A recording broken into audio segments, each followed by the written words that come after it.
Give me the 3 most challenging elements of this specific route. I really think the psychological challenge is one of them, being out there, in that stereotypical, romantic sense. You're in big wilderness, black belt wilderness, whatever you want to call it. It's just you, and you don't have much support. That's scary, really scary. Then I'd say river crossings is the next one. A lot of it's glacial runoff, and having to get across those without getting swept away is another big challenge. And I lost my footing and swam twice on that trip. Both times were not fun. Welcome to Backpacker Radio, episode of The Trek, brought to you by Element. I am your co-host, Zach Badger Davis. Sitting to my right is... Hi, I'm Juliana Chauncey, a.k.a. Chaunce. Okay, so you're shaving your head. Possible. I don't know. I don't want to jinx it. No, we're saying conditionally you will be shaving your head. If the Bills win the Super Bowl, I will shave my head. And if the Bears win the Super Bowl, you will be tattooing a little donkey girl onto your butt. Yeah. You know what's funny to me is how willingly you were to agree to these terms. And I kind of felt the same way, honestly, which is funny because I have commitment issues with putting a sticker on my laptop. Yeah, but same. Putting a tattoo on my ass for whatever reason is not the same level of commitment fear for me. I think if this was this time last year, it would be a different conversation. But I feel like this year, I don't have anything to lose. I've already cut my long hair, so it's not like I'm cutting off my gorgeous, beautiful locks. They're gone. I'm married, so it's not like I'm going to get dumped for being bald. Yeah. I'm married, so I don't have wedding photos to sit still for, or a bachelorette to go on, or bridal shower, or anything where, I need to look good. So freedom is what you're saying. If I'm going to look bad, why not just, really, really look bad, you know? Maybe it's your look. You don't know. Maybe it looked awesome on Natalie Portman. I mean, I don't think anyone. Is that your preferred Natalie Portman? No, she's just so hot that it doesn't really matter. Yeah, I don't think I'm going into this with Natalie Portman level attraction, but we'll get someone in the comments that'll disagree. I mean, and thank you if you do. But yeah, no, I think I'm already embracing ugly winter. That is my theme of winter. I've talked about this. Yeah. So why not extend it into, January's still winter. February's still winter. Yeah, winter goes until March 21st. Here in Colorado can be through April. Yeah, so I'm all on board. My only qualm, this is what I was going to say before the show, is if the Bills go to the Super Bowl and I have me shaving my head as something that's on the line for if they win, I can't not go. So how do we make this a road trip? Because I also can't afford to go. I don't think the podcast can afford for you to go either. No, but you and me, sponsored by. Oh yeah. Blank. I think Travis would consider, seeing as he already bought a Bills jacket. Have you looked at the cost of Super Bowl ticket? Yeah, per ticket. Yeah. Yeah, I don't have that kind of money. I don't. Yeah. But can you imagine me shaving my head because the Bills won and I wasn't even there to see it? Right. That's not right. We could maybe crowdsource this. We could bother some of our partners to see if they want to pop for it. But it's an idea. Yeah. Or I'm just going to go into immense debt, and then next year will be the year of regret. Yeah. Every year has a theme, so why not regret? Yeah. Redet. Yeah. That's sadder sounding, which is more fitting, I think. So.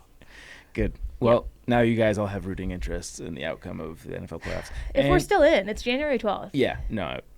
At this point, both of our teams could be eliminated. At this point, I don't even know if the Bears are going to make the playoffs, so I hope that ages poorly. A few reminders before we get to today's conversation. First is, if you're taking on a long-distance trek in 2026 and you consider yourself a strong visual storyteller, we'd love for you to apply to vlog for the trek. YouTube has this new collab feature, which allows you to post your videos on the trek, and it can syndicate onto your personal channel, so you don't have to pick between the two. You're going to get awesome gear deals, probably some free gear. You get to be part of the trek's awesome, thriving community, spearheaded by our very own Jess Stone. So if this sounds of interest, please check out the link in the show notes. Next is, kind of similarly, apply to be a Trail Correspondent. Season 5 is right around the corner. I don't know if I officially announced who our host is, but let's do it here. This is going to be produced, hosted, basically everything by Andrew Shanty Baldwin, who was the host of Gaia's Out and Back podcast. Andrew is incredibly talented. He's a voice actor, so it's going to be like listening to melted chocolate on this podcast, starring your guys' voices. We're looking for 2026 AT, PCT, and CDT thru hikers, those who are strong audio storytellers. And yeah, you get to have your journey featured in front of a large and passionate audience via Trail Correspondence. I get, for the seasons where we haven't run it, I get a lot of emails from people like basically begging for us to bring it back. You hear the audio in the background? No, it smells like fire. Oh. This happens from time to time. I think someone's cooking meth somewhere. So yeah, don't mind me. If our speech cadence speeds up, it's the meth. Last but not least, if you enjoyed this podcast and you want to support us, you can do so patreon.com/backpackerradio. You get every episode advertisement free. What else, Johns? What else? You get every episode advertisement free. You also get a backlog of all kinds of fun things we've done. For example, if you want to go 8 years in the past and watch me destroy Zach at the Cinnamon Challenge, in my youth, that is still up there and on there. Do you think you could still do that? Yes. You don't think age has taken that ability away from you? No, we could do it tomorrow and I'd win. Easily. We could do it right now. I mean, we could send him to go buy some cinnamon and I would win. I think it's just binary. Either you can or you can't do it. We've learned that I can't, apparently. Well, it comes down to strategy, and your strategy was not good. You had a strategy? Yeah. Isn't it just a teaspoon of cinnamon? Yeah, but if you try to swallow the whole thing at once, it's going to do what you did, which is just cough it all Were up. you like baby birding it? Like, no, I stored it in the... sorry. This wouldn't be Polly, but Sarah, if you could clip that. No, I stored the whole batch of it in my cheek, and then like a little chipmunk, I pulled out a little bit at a time, salivated it, digested it. So cheated is what you're saying. That's not cheating, that's strategy. And by the end of it, my entire cheek was burning from the cinnamon sitting there. So I would expect it to go numb, so maybe burning is better. It hurt. Yeah. All right. But I won. So that was on there. So that's on there. And we oftentimes also put out polls on there to get suggestions for ways to improve. So if you are someone with strong opinions that you want to be heard, that's a great way to get to the front of the line in front of our ears. Yes. And very receptive to feedback via Patreon as well. So if you're a Patreon supporter and there's something that you want to have on our Patreon account, hit us up. We're always eager to please. When you sweat, you lose a lot more than water. You're burning through sodium, potassium, magnesium, all the stuff your body needs to keep going strong on trail, thinking clearly, and sleeping well at night. That's why I'm a huge fan of LMNT. It's a zero sugar electrolyte mix with a science-backed ratio that's heavy on sodium, which is exactly what thru-hikers and long-distance backpackers are losing all day long. No sugar, no junk, just what your body actually needs. When I'm backpacking, I'll usually drink one LMNT throughout the day and then have another packet before bed. It helps me rehydrate, keeps the leg cramps away, and I'll wake up feeling like $1,000,000. Another underrated benefit, LMNT makes those dodgy water sources actually taste good. If you've ever filtered from a silty creek, a cow tank, or some lukewarm pipe coming out of the ground, you know how clutch that is. It's not just an on-trail thing either. LMNT is my go-to hangover prevention tool. One packet before bed, another in the morning, and you wake up hitting the erase button on a night of bad decisions. My favorites are lemonade, raspberry, and citrus. A cold LMNT lemonade on a hot day tastes like absolute heaven. And the citrus works shockingly well as a no-calorie mix-in for a backcountry margarita, perfect while car camping, or the lazy version at home. Good news, Backpacker Radio listeners can score a free LMNT sample pack with any drink mix purchase by going to drinklmnt.com/thetrek. That sample pack includes citrus salt, raspberry salt, watermelon salt, and orange salt. 2 stick packs of each flavor, 8 total. No coupon code needed. Just use the URL. Again, that's drinklmnt.com/thetrek to get 8 free packets with any drink mix purchase. The deal is only available for a limited time. Okay, let's get to today's conversation. We're going to call this a panel, except for Chauncey and I don't have a ton to offer on this one. This will mostly be a solo education session, recommended very highly by our guy, Andrew Skirka, none other than Eric Volk. Do you have a trail name? No, I don't. All right, we'll get one by the end of the podcast. Eric is a student of high routes, off-trail adventures, and treks in remote locations. Eric has completed well-known trails like the Wonderland Trail, Uinta Highline, and Teton Crest Trail, but also put together custom routes in the Sierras. Should be the Sierra, the Grand Canyon. Maybe I'll get schooled on that. North Cascades, Alaska, and more. He's even done what he calls the Black Belt Triple Crown, which includes an Arctic thru-hike across the Brooks Range, a Super Sierra high route that combines 4 existing high routes, and a Grand Canyon traverse following the entirety of the North Rim. Eric, no trail name, Volk, thank you for joining us here on Backpacker Radio. Happy to be here. Where do we start? So what got you into outdoor adventuring to begin with? Well, I was in Scouts, I guess, when I was little in Michigan. That was mostly car camping, and then after college moved to Seattle and started doing like just day hikes around the mountains there, and was like, oh my god, this is in my backyard, this is incredible. Yeah. Where in Michigan? Auburn Hills, at least that's where my family was from. I don't know. Where is that? Show me on the hand. It's outside Detroit, suburbs of Detroit. Got it. Yeah. Are you a football guy? Are you a Lions fan? And is anyone from Michigan a Lions fan? I think there's a few masochistic. I got a buddy who is, Twinkle is, but yeah. I get updates from my parents every once in a while. Fair enough. Okay, so Eagle Scouts, tell us about the transition from the childhood outdoor adventures to on-trail. Yeah, started off doing random on-trail stuff in California.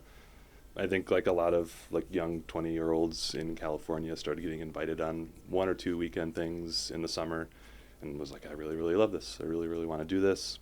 And it still was only like a couple weekends over the summer for most people, so I started going out solo and just explored from there. I think one of the bigger trips for me was doing the Lost Coast Trail.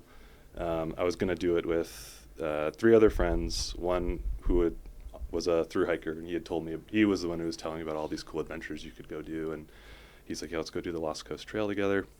And the other 2 friends, they had to back out for personal reasons, and then he did some crazy thing in the Sierra and hurt his knee, and he was like, Eric, you've been doing these like mini adventures for a while, just go do this one by yourself. I was like, oh, yeah, that sounds terrifying, I'll go do it. And it was terrifying. A lot of things went wrong, but it was a lot of fun. And that was the Lost Coast Trail? Yeah, Lost Coast Trail. Okay. But kind of, normally you have to shuttle it, which is a pain. I didn't have the ability to do that by myself, so instead I kind of lollipopped back, which was a terrible idea because the trails on the map are not there. So it was quite an adventure, and you have to deal with like the tides and tide tables and things like that. So I was like a video game character, like doing exactly what they tell you not to do. Like, okay, I can zip around the tide around the corner, and then like it won't get me, and then it like comes crashing up against the cliff behind me. This is my first like solo adventure. Yeah. So you're lucky you didn't get washed away at sea. Yeah, pretty much. Yeah. But I somehow managed to make it back to my car on time, the time that like I told them my emergency contacts, and was like, oh, I guess I can kind of do this to an extent. Yeah. And then it just went from there. I started going out to the Trinity Alps by myself, and that was in 2019, and so the pandemic hit, and so I was like, well, now's the time to start really going in deep on this and keep my sanity with whatever's going on. So going out to the Trinity Alps a lot, basically putting everything in my car, filling up gas to get all the way there and back without interacting with anybody, and then going off and exploring for the weekend, and then coming back, rinse and repeat for the whole summer, and then transitioning to the Sierra and doing the Yosemite high route, and just kind of kept going from there. Damn.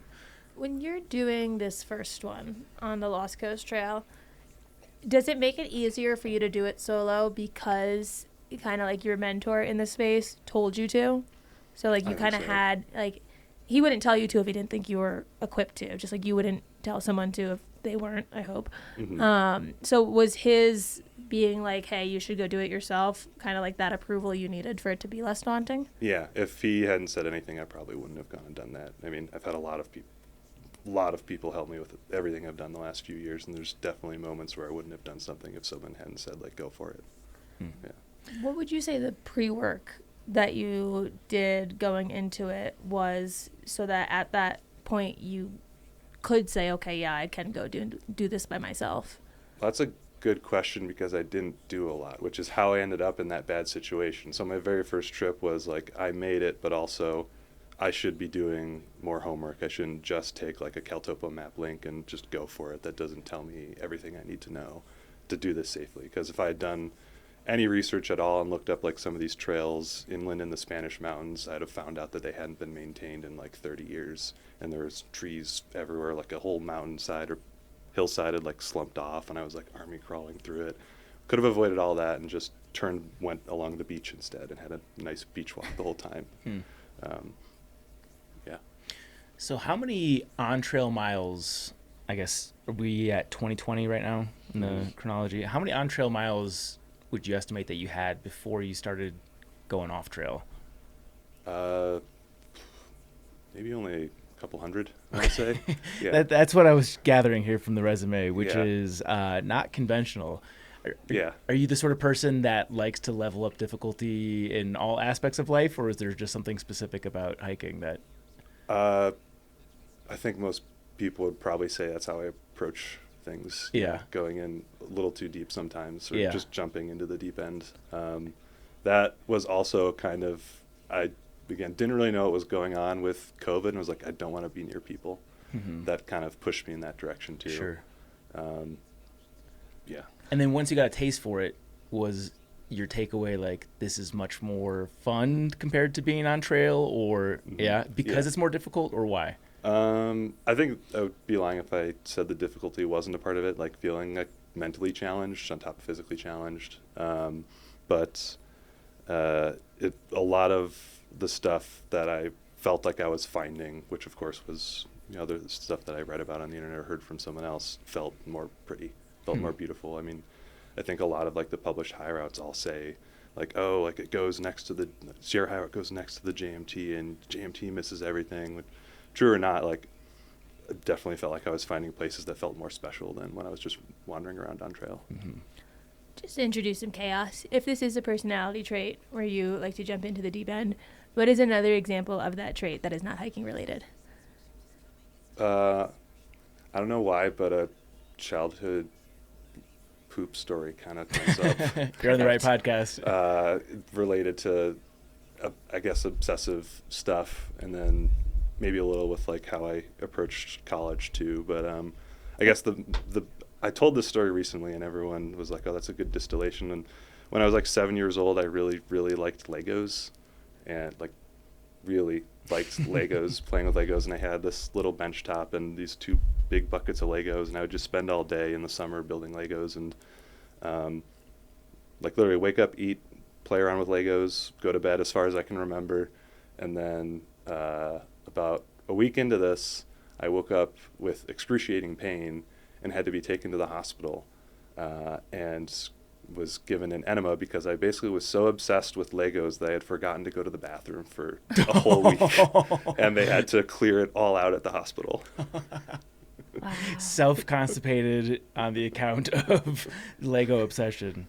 Well, maybe someday you'll get lucky enough to find you a lady that will enable your Lego addiction. They're out there. Good, very fun. All right, so let's talk nitty-gritty advice, and just all of your prep, everything that goes into off routes or off trail en routes. But before we do that, can you give us just a quick overview on some of the notable, first of all, trails that you've done, and then some of the notable routes that you've done as well? Sure. I think some of the trails, I mean, a lot of the stuff in the Trinity Alps, like everything to the Caribou Lake, just every named lake in the Trinity Alps, I think I got to at some point or another. And in the Sierra, I think my first trip in the Sierra was the Yosemite High Route, at least solo trip. I did like some loop in Immigrant, and then the like mineral something loop with friends way back when. And then the more well-known ones were like the Wonderland Trail, the Uinta Highline Trail, the Lost Coast Trail, some like the Escalante route in Grand Canyon, which is technically a trail. What other ones? Teton Crest? Oh yeah, Teton Crest Trail. Did that with some friends. A lot of the trail stuff feels distant in the past in a way. Sure. But then from there, the high routes, like the Yosemite High Route, I did that in pieces and then in full multiple times. And then parts of the Sierra High Route too, the Wind River High Routes, the Bailey Traverse, which is one of my favorites still. What other like high routes? I mean, from there, like the bigger, like more fun ones, like the Escalante Overland route, that was a couple years later. But if we're going by like progression, it was some of the, like the more well-known formalized high routes, like Yosemite, Sierra, Kings Canyon, High Basin, stuff like that. Yeah. For me, after through hiking, I feel like I used to love day hiking. Loved it. Would do it all the time, any weekend. And now that I've tasted a through hike, I feel like day hiking is not fun because it's a lot of time in a car for very little reward. So I think through hiking has spoiled me for day hiking. Do these trips and like the off-trail stuff and the route finding, does that spoil you for through hiking? Like if someone's a through hiker and they are curious in this and they want to get involved in it, is there a disclaimer of warning this will ruin through hiking for you because all you want to do is this? For me, definitely. I find it really mentally engaging, and a part of the solo thing is part of this, but being like removed, feeling really removed, I definitely liked that, and that was like a big component of why I wanted to do it for a while. That felt like spoiled. Like I know even on trail, there's many moments where you're going to have things all to yourselves or areas all to yourselves, a lake or view or anything like that, but it just felt constant on a lot of these things, and that really appealed to me.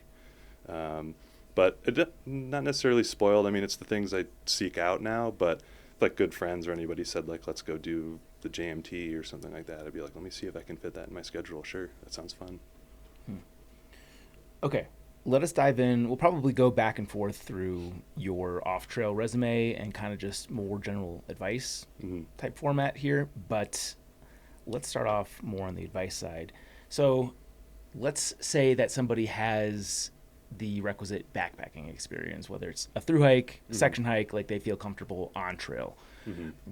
Where should someone start if they want to start venturing off trail? Definitely the published high routes, or section hikes, if not the full thing of those. And that's how I started, at least. Like I mentioned Yosemite high route, like I was still like super spooked about getting anywhere off trail, especially only having done a couple 100 miles, but I still wanted to like edge my way out there, and so just did like a couple small loops of the Yosemite high route, like in increasing difficulty and having problems along the way.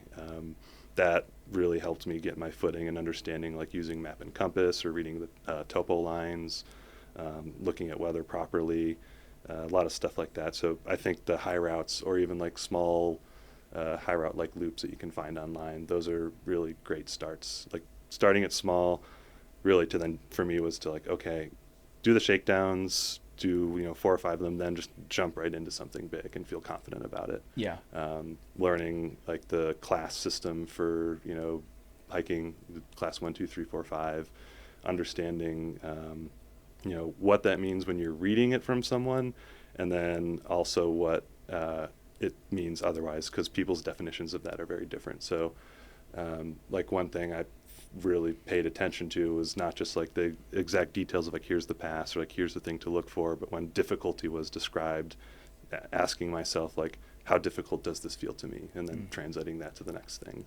That was really, really important, because I also ran into situations like with the Bailey Range Traverse where someone told me it was just class 2, which means maybe you have to use a hand every once in a while, and I ended up like jumping across a gully on a mountain because this was a recommendation from a climber. So like getting an understanding of, starting small, getting an understanding of, how to navigate and understand what people are telling you, but also getting an understanding of what difficulty means to different people and the different sources you look at. Yeah. That was very, very important. Going into this, a lot of people might not know the ins and outs of the different classes.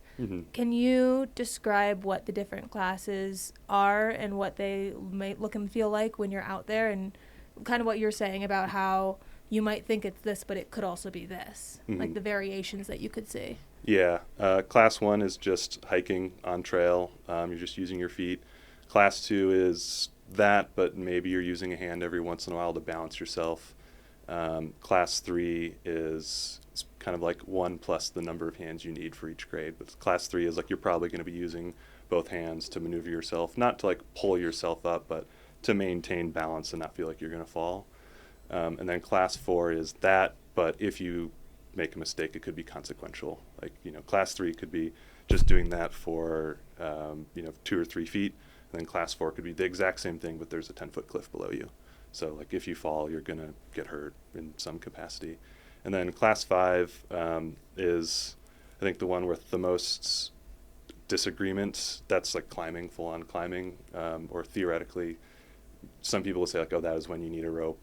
That may not be true for everyone, but that means like actual kind of funky climbing moves in some capacity, or there's maybe only one way to do it, or you need someone to tell you go this way specifically, and also it's consequential if you fall. And that has its whole sliding scale of difficulty that is a climber's world. I was going to say, if you go to a climber's gym and you go to like the easiest routes, some of them are going to be like a 5A, a 5B, a 5C. So is that like class 5, is that the same 5 that you start to see when you go to a climbing gym? I think so. I'm not too familiar with climbing gyms actually, but it'll be like, 5.0, 5.1, 5.4, 5.6, 5.8, and the numbers just general difficulty. As far as I understand it, there's a bunch of different definitions of what 5.4 is, 5.6 is, 5.8, like how difficult that is or what that means as far as climbing holds and things like that. Got it. Yeah. Go ahead. Just a quick follow-up. Which do you usually stick within? Which class are you usually hiking? For, I think, mostly until like maybe the last year, class 4. And that's actually, you're talking about understanding like what whoever's telling you some beta or some information, like what class it is. The distinction between class 4 and 5, that's kind of like the dangerous zone, because especially if someone's been doing it for a while, they might say it's low class 5 or the high class 4, and really you'll get to it and you'll be like, I can't go down that. That's like actual climbing. Like that's where like knowing the audience or the author and where they're coming from helps a lot. I try and stick to class 4 unless like I have some other information or someone telling me like, oh, it's similar to this from another route or this place you've been to before, and it's like 5.2 and 5.4. Like a lot of the stuff that I like doing in the Grand Canyon now, I think the highest I think I've gone from what other people have said is 5.8, and it's nothing like official. It's just someone saying like, that's my judgment of that route.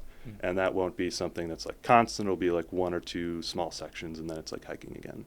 That's kind of generally how I like my trips, like not full on climbing, not just going up and down a mountain, but there's some class 4 or there's a little bit of class 5 along like this traverse or longer like 100-mile trip or something like that. So when you're doing a route that has class 5, what percentage of the time are you bringing a rope and or helmet? If that's on like any form of beta or info that's given to me, I'm always bringing at least something to haul my pack up, because that's one of the harder parts when it gets a little more technical, and whether it's different from, I think, maybe for some traditional climbers. I'm not in that capacity, so I can't speak to it too much. Like having all of your overnight gear or like a week's worth of gear and food really changes your balance. And that can make those things a lot harder. Sorry, what was the rest of the question again? About ropes and helmet.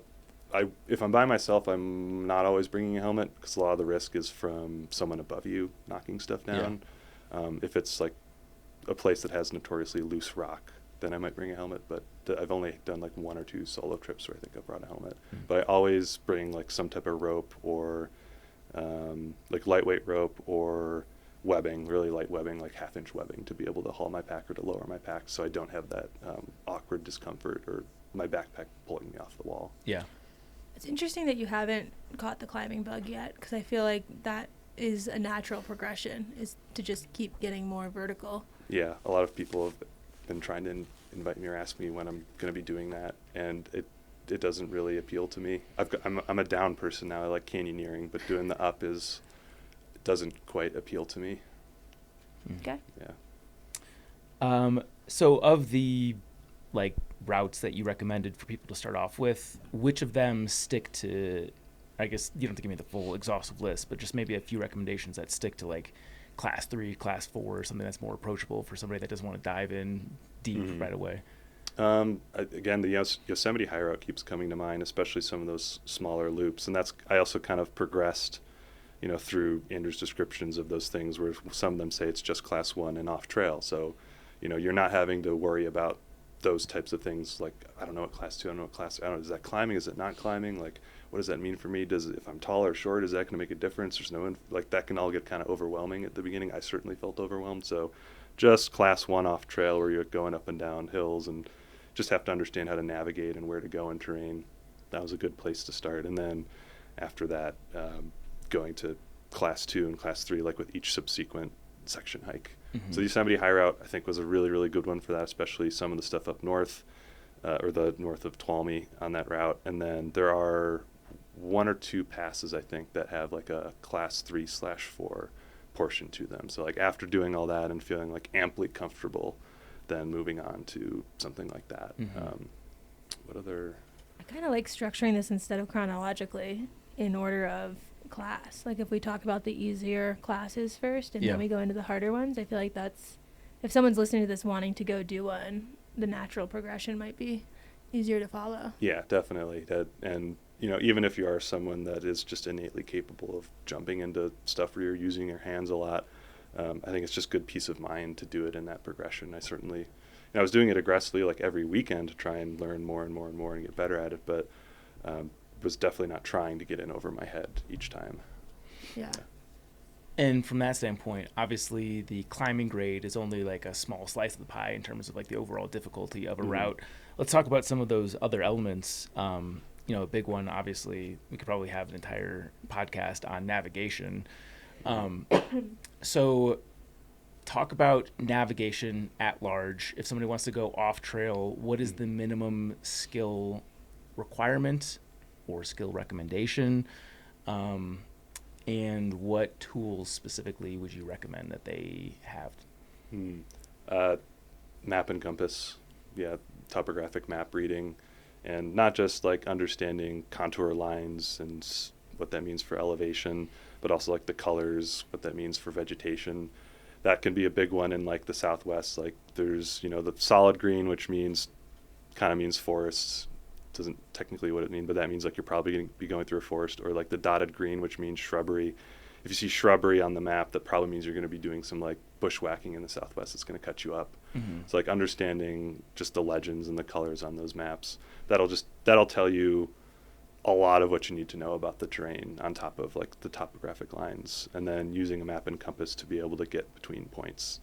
Let me stop you there, because I know obviously the safest thing to do is be very proficient with a map and compass. Sure. That being said, a lot of the people that we talk to nowadays couldn't read a compass or like use it in conjunction with a map whatsoever, relying very heavily on GPS.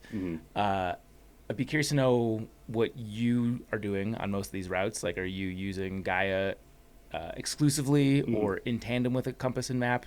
And I guess kind of give some of the pros and cons of having that skill set versus not.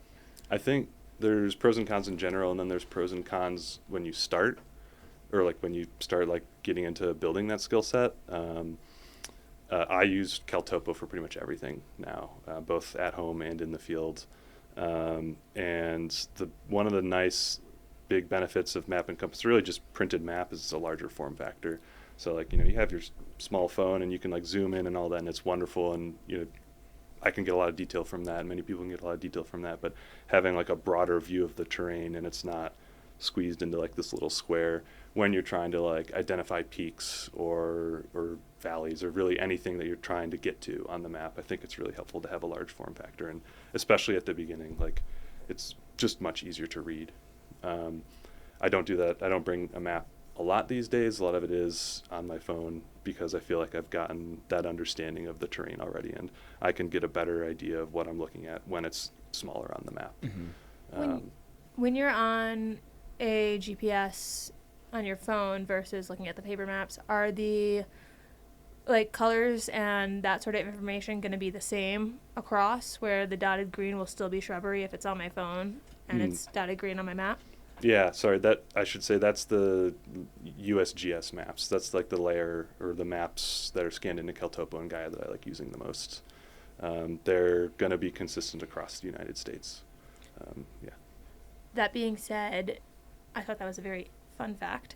What other colors mean certain things. And like when you're planning a route, what colors do you see or what symbols do you see on the map that makes you say, avoid that area, I may look for something different? There's a symbol for like marsh and bog, which is definitely never going to be fun to go through. And if you see that in Arctic Alaska, you definitely don't want to go that way. That's going to be absolutely miserable. You can see stuff for like sand or gravel. I think there's one for like glacial moraine also, like specifically. And that you'll know, at least in my experience, like from somewhere where glacier is retreated. And that's a lot of the places in the Sierra with like talus and the saddles that you'll find on these high routes. A lot of it's like glacially carved, and it's unsettled because it was only recently uncovered from a glacier. That will probably mean it's going to be less short footing. Like stuff is just unstable. It's going to shift around and going to be really nerve wracking to go up or down, or you're going to be slipping and sliding a little bit. And so like, yeah, off trail where like you go and you don't have a high route for, or, beta or some type of book telling you like what this is going to mean. If I saw that on a map, I'd be like, that's either going to be dangerous or might be going a little slower in that area. Depends on the slope angle at that point. Marsh, sand, and also like that gravel, if it's at the bottom of a valley and it's flat, like, oh, that's probably really fast walking if it's just going to be a cobble bar. There are a couple different designations or symbols for those types of things, whether it's like sand or a cobble bar on USGS maps, and those all can tell you like this is maybe going to be nice terrain or maybe not. There's always a possibility that one specific area or wilderness, it's unique to it, like it's not going to, the symbols and colors and maps aren't going to cover everything about what a terrain means, but they'll give you a really, really good starting point. So if I see like that gravel coloring and the topo lines are really close together, red flag. But if I see that gravel coloring and the topo lines are spread apart, green flag. I would say so, yeah. Okay. Yeah. I want to go back to GPS versus map and compass. Yeah. Because, like I said, I know even just the evolution of this podcast, we've come a long ways where when we were first doing interviews with like really accomplished backpackers, like map and compass was unanimously the recommendation. Seems like things have shifted, which should give the obvious disclaimer that if you're going out into the backcountry, you should have all the skills necessary to do that safely. Yeah. But there are a number of people that rely exclusively on GPS. I know that to be true. So if we go back to what you rely on personally, you mentioned CalTopo, and I guess just the pro-con matrix of the two. I think an important part of that decision-making process is if I'm going solo or not. Yeah. If I go solo, I'm probably going to bring a map as a backup. Sure. And I know people that are more skilled than I am that don't bother, but for me, I definitely want to at least have that as a backup. And I have gotten into situations where my phone's died and I needed to do that. I needed to rely on that even if I wasn't planning on it. Yeah. What about doubling up with either like your phone and a smartwatch that has maps loaded on it, or like one of the satellite devices where you can load maps onto that, in terms of that operating as your safety net? I think that would be a good safety net. I mean, I have, I guess, a watch that theoretically I can put maps on, but I've never put maps on them. And it's, for me, it's the same thing about form factor. Like, if I was on a trail and just trying to make sure I'm on a trail, I think that'd be really helpful, and I'm guessing that's what a lot of people do on trail. But if it's like trying to navigate off trail, like you're also finding your way, like following the line on it isn't going to be helpful, to me at least. And it's like, I'm going to be doing this. Yeah. Like, where's the topo line? Right. I can't really see what's going on. Yeah. It's the size, I think, form factor thing that's harmful. But to your point, as just like a backup, I mean, I could get by with that if like my phone died. Sure. Yeah. That's definitely a big pro. I mean, the con with the maps is I've definitely had them get destroyed in the field, and I was never in a situation where I desperately needed it when that happened, but it's going to fall apart much faster than your phone is going to fall apart if you don't put it in a bag or something. Just like a quick, like, noticeable difference in terms of you as a guest, not bad, versus others. I love that you're calling it in the field. I feel like people who just do like hikes on trails don't say when I'm in the field. So it sounds like very cool and like more elevated. I'm like, oh yeah, when he was in the field, like studying, researching, exploring. Yeah, I hadn't thought I like about that. It's his laboratory. Yeah. It's Dexter's lab out in the middle of nowhere. What was the situation where you needed to use the paper map? Because I feel like people are always told bring one, and then it's like, yeah, okay. Yeah. So I feel like it's also nice to hear someone who like has his shit together with it that had to use them. Okay. This is frustrating story because I have a beef with Apple phones or iPhones now. So on the end of my Brooks Range traverse, the last 100 miles or so of it, this isn't entirely an important detail, but like there were no one, as far as I knew and reached out and could tell from everybody, no one had walked that section before. And so it was by yourself? Yeah. Sweet shit. Yeah. So like there's no beta saying like this is the way you go, this is the hill, this is the mountain, this is the valley, or even like what the walking was going to be like. It was totally like, what does this USGS map and satellite imagery tell me right now? All right, let's see what happens. And I had my phone, I had my map, and I didn't have my compass actually for most of that trip, but I picked it up in a resupply just for that area because it was a little flatter than like the Eastern Brooks Range. And I kept accidentally turning on the flashlight on my phone while I was walking, and then the camera too. And then suddenly my phone was at like 10%, and I still had 3 days to go in this like completely, I mean, charted, but like not walked terrain. Do you have a satellite communicator?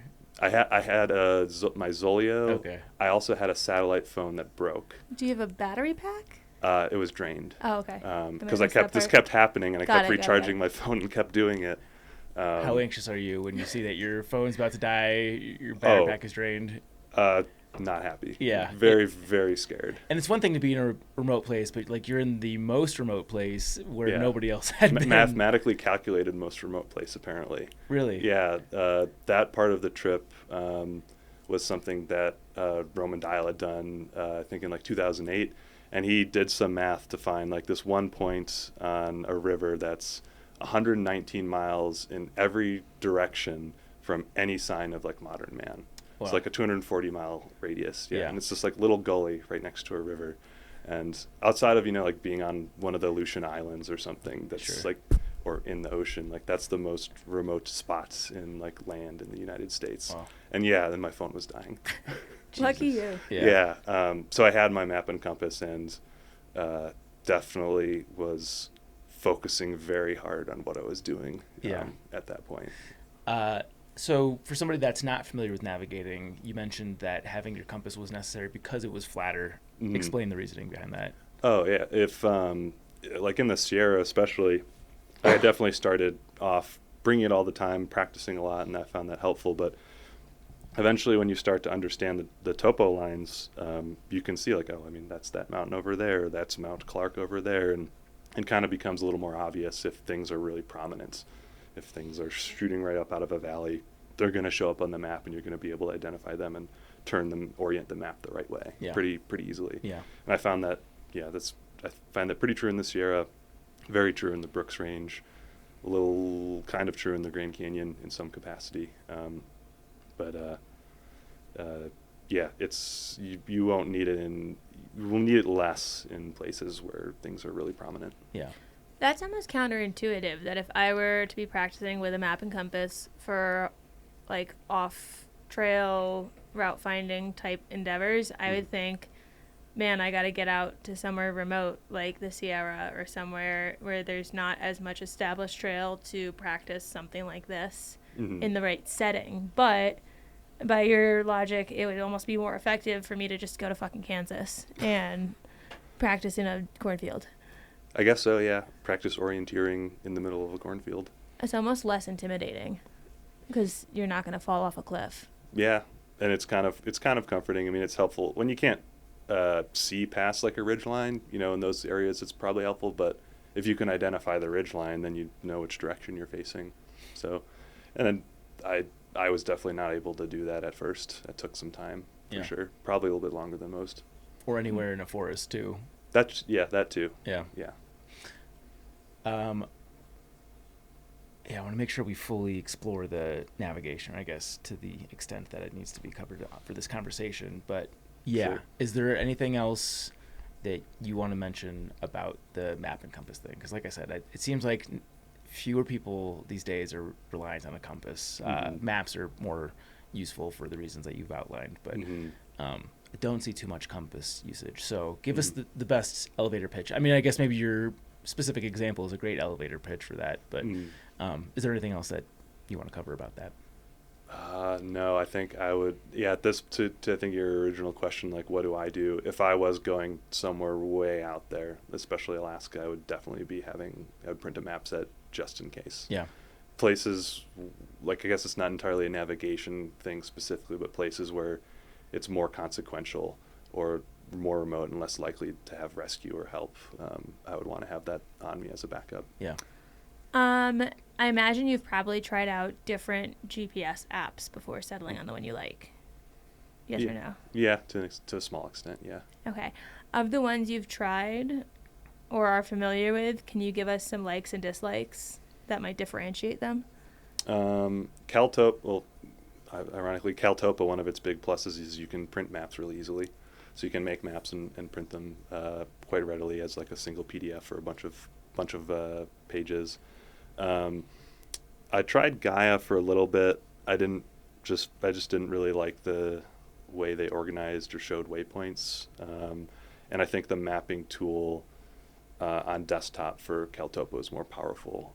And this was at the time when I was making this decision, so some of these things might be different, but the satellite layers I wanted, sentinel data for snow levels, like DEM shading, which is something I use from time to time. Like some of the other like weirder technical things that I find helpful, CalTopo had and others didn't. It was also free, at least some of like those nicer tools, whereas I think some of the layers you had to pay for on Gaia. And at this point, I know like a lot of my friends like some you like using CalTopo, some like using Gaia.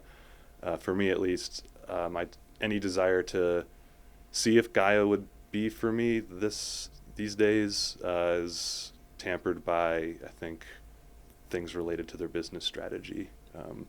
Like even this last trip I was talking to you guys about in the Grand Canyon, a friend was recording the track the whole time, and it was auto-uploaded to Gaia, and he didn't know that Gaia had made everything public as of by default as of a year ago.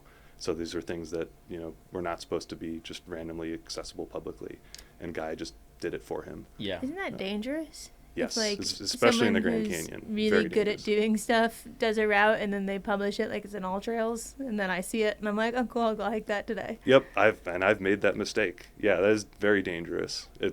Especially like off-trail stuff, like GPX tracks, don't tell like half the picture most of the time, and especially in like certain areas like the Grand Canyon, they do not tell the full story. It's going to be different almost every time you go through, but it also does not tell you like what we were talking about earlier, like, oh, I see like this person went over this mountain. Is that class 2? Is that class 3? Is it just a walk up?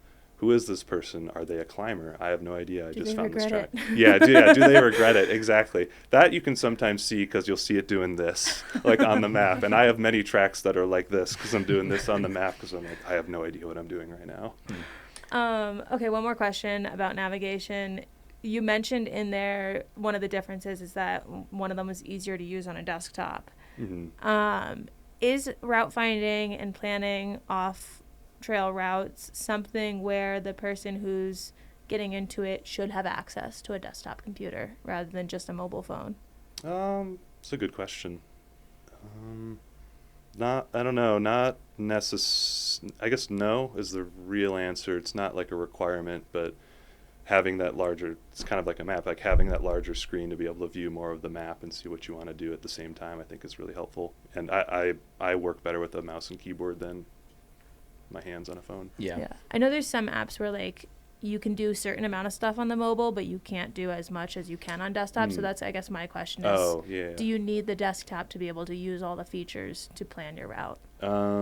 There are differences. I had this problem earlier today. Like I know for CalTopo, for example, like you can't have a map in front of you and say like, make a copy of this. So I can like if someone sent you something that you don't have access to edit, you can't say like, make a copy to make a new map so I can start scribbling on it. You can do that on desktop. It's just a built-in feature, but in the mobile app, you can't do that for some reason.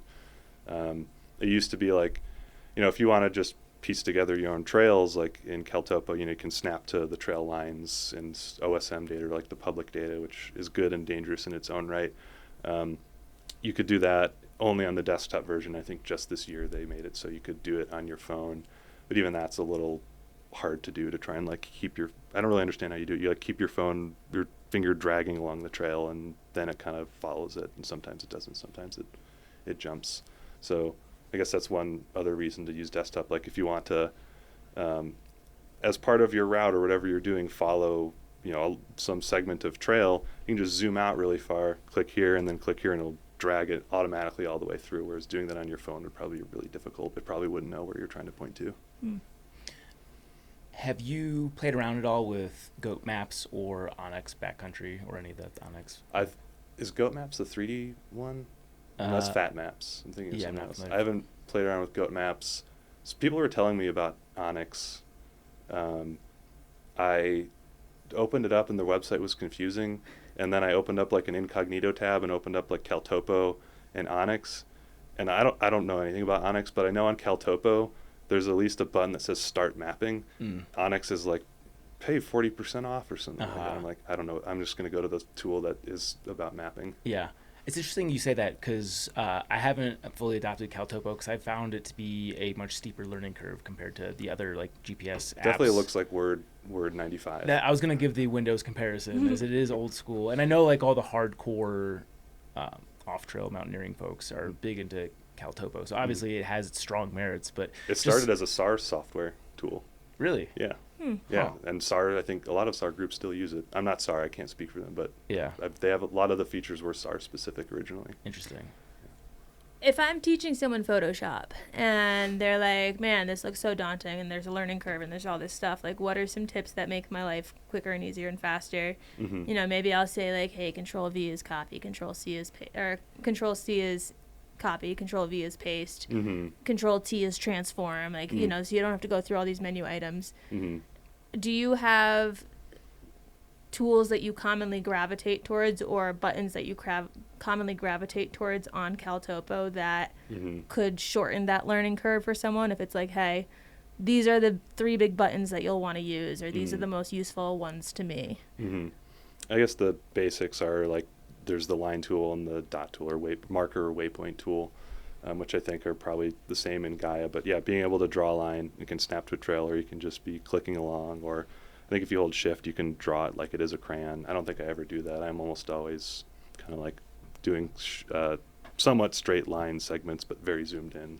I think like those 2 basic tools are important. There's a lot of other ones like polygons and like shaded areas and stuff, and like I've used those every once in a while, but I don't think you need to look at those, just like marker and line, and then stuff you can do to those. I think like just those 2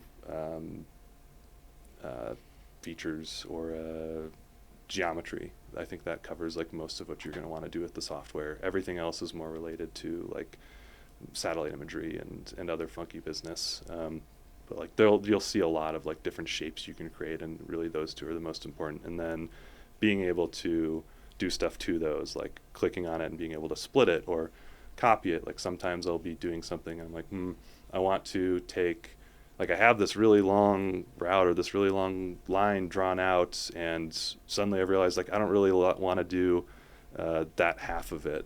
Well, I can either split it and then like delete that second half, or I can copy it. Maybe I want to save that to look at it later, so I'll copy it over and then split that one and start working off that new line. So things like that, or being able to extend it, which means like, oh, I already drew it, did something else, I'm coming back to it, extend, so I can keep going off of that line. And those are all within like just right clicking on any of those features. Those I think are the most basic and most important things to me in CalTopo. Last one about it, you mentioned zooming in. How zoomed in on the map are you when you're doing waypoints and lines? Kind of depends. Really far most of the time. I think more far in desert environments or canyon environments, because the contour lines can be a little funkier or mean different things. So being granular there, I think, is helpful. I know I've heard it a lot for the Grand Canyon, and it's kind of true for other canyon country. They say like the line that you have drawn, even if you try and follow that route, is 10 to 20% shorter than your actual walking path, because like in the Grand Canyon, and if you zoom in really, really far on the topo lines, you can see it kind of looks like like almost like daisy chains, like it's like little loops. You actually have to walk each of those little things because there's like a gully and you're going in and out and in and out and in and out and in and out. So like you can just draw like a line around everything and say like, okay, that's, 10 miles, and then you walk and it's going to be 12 miles because you're doing in and out the whole time. So for that, I'll zoom in really far. If I want to be granular, if the difference of, 0 and 2 miles is going to make a difference where it might in the Grand Canyon, I'll be really specific with it. But in the Sierra, I might just be at like a, 200 by 200 mile view, something like that to draw stuff. And then for like a cliff or some type of hard feature, I'll be looking in deeply and trying to figure if there's some specific way I need to move my line through to feel confident about it, or at least give me some information in the field. All the time, that's still going to be figuring it out when I get to the base or the top of whatever I'm looking at. Okay, so somebody has downloaded a GPX track for one of the more common routes that you recommended. Mm-hmm. Walk them through what their expectations should be once they get out there. Like, it's different than just going on far out and following a trail and just making sure that you're on the line. Give someone conceptually an idea of their awareness skill set and how their navigation interacts with them out on the route. So, in this scenario, that's all they have? They're like, oh, I found this track. I don't know anything else about what this track is or this environment. We can use Skirka's guides as sort of the template. So obviously he offers a lot more context, but I don't know the larger landscape of what the more like common GPX tracks are for these routes. So if you've got other examples, I'd love to hear that. But for the sake of just giving us a place to start, let's say they downloaded one of Skirka's routes. Well, he doesn't provide a full GPX track actually, which is I think good, like for these reasons, because if you just, again, I've done this, if you just pull like a track you find publicly without much context, it could get you in trouble.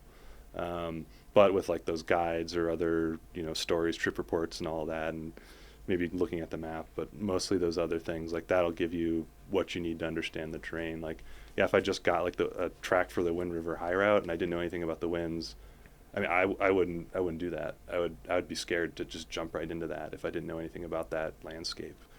That could be really dangerous. Yeah.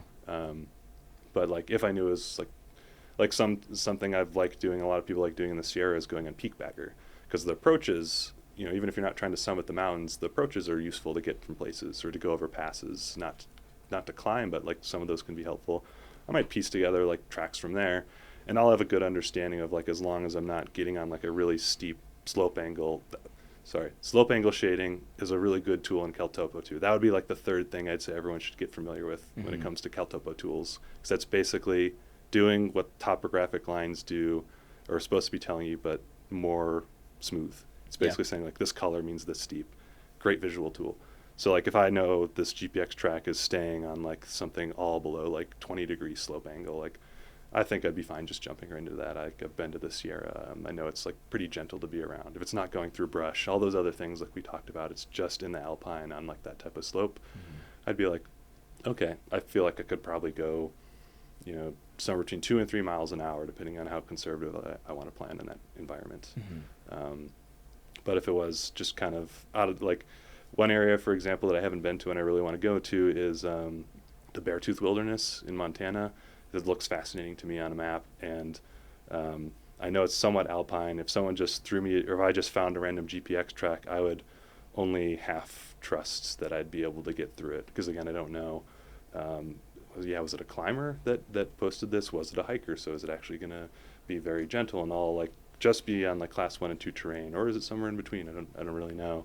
If I just got that track for an off-trail route, I would still want to find other information. I would look and see like, oh, this is going over a pass that has a high angle. Like, what's that pass name? Look that up. See if there are trip reports for that. Things that look confusing to me. And this is what I did in the past. Just start looking them up. Or if I found the person who wrote this, I would reach out to them and say, what do you mean by this? Like, what's going on in this specific place? I've been looking over everything else. It looks good to me. I don't know what's going on here. And most of the time, if I email or contact somebody like that with that kind of research or like thought, I've almost always gotten a positive response of like, oh, it's this class, or like, this is my background, I think it's this, or like, have you done X, Y, and Z like else in this range? If you've done that, it's like more or less difficult than this. Yeah. Question, again, back to things that you've learned over time. Mm-hmm. When we did the Teton Crest Trail, I didn't do any research because I was a last minute addition. Mm-hmm. Lisa's friend bailed or something came up, and so she's like, do you want to do it? And I was like, sure. Do I have to do anything? No, I already researched it all. Great. Mm-hmm. So Love it. downloaded the maps you told me to on Gaia and on Onyx, and we got out there, and I think it was like partway into... And I think this is a good example because this is the Teton Crest Trail. So this is one where it's like really hard to fuck up in terms of where you're going. Yeah. And also like I was the new addition. So I had no off-route like route finding experience. I'm going with someone who had done more research than I had. And now I'm like opening up this map and looking at it and looks great. I go to the hike. There's things I realized along it that I'm like, damn, if I had known this beforehand, this might have been more helpful. For example, one of the things that I didn't love was that you can't, just like how on a far out, you can go on and you can see where on the elevation profile you are if you toggle between map and elevation. It'll show like, where am I on the profile? I can see how much is left in the climb. And I can zoom in on it. And like, that's great. And I'm on these fucking topo maps for the Teton Crest Trail, and like I can surmise where it is based on how close and far the lines are, but if I go to the elevation profile, it's just showing me the elevation profile from where I started the line to where I ended the line, not anything in between. Oh, not showing where you are. Right, like where I am currently on the start and end point. Like where am I in the middle? This is in Onyx or CalTopo or another app? I played with like 3 of them. Yeah. I don't know which one specifically was this issue. Yeah. But I remember thinking like, okay, if I were to do something like this again, I would want to, instead of having the points for start and end be where the day starts and ends, maybe I would want to have start and end be where I think I'll have lunch, and then I'll start and end again where I think I'll do the second half of the day, so that I can toggle to elevation and see where I am more accurately in the middle of the day. Are there things like that that would be tips for someone who's starting, where it's like, hey, if you do this thing, it'll make your life a lot more convenient, or it'll just, like, it's something that I noticed makes it a more pleasant journey for me? Yeah, specifically in that example, I know not with, like, where, like, I'm on the line, like, now elevation profile, tell me where I am in the elevation profile. I don't think that's possible in CalTopo. You can, I think now, both in the phone and desktop, you can, like, open up the elevation profile and drag it to, like, it's right on top of you. That's still kind of annoying. Sometimes what I'll do, I kind of mentioned earlier how I'll like copy lines. I might copy the line first, or if I don't care about like the stuff I've already scribbled, I'll do like that split line right where I am on the map. And then I'll be able to click on the line in front of me and the line behind me and get the elevation profiles for those. It'll tell me like how much is left or how much is behind me. That's this is something I could have done. I guess so, yeah. It's still everything I just mentioned is still pretty circuitous compared to just be like, hey, tell me where I am on this line. I don't think that's a possibility yet, but it would. Yeah, I do that a lot, and I find that helpful.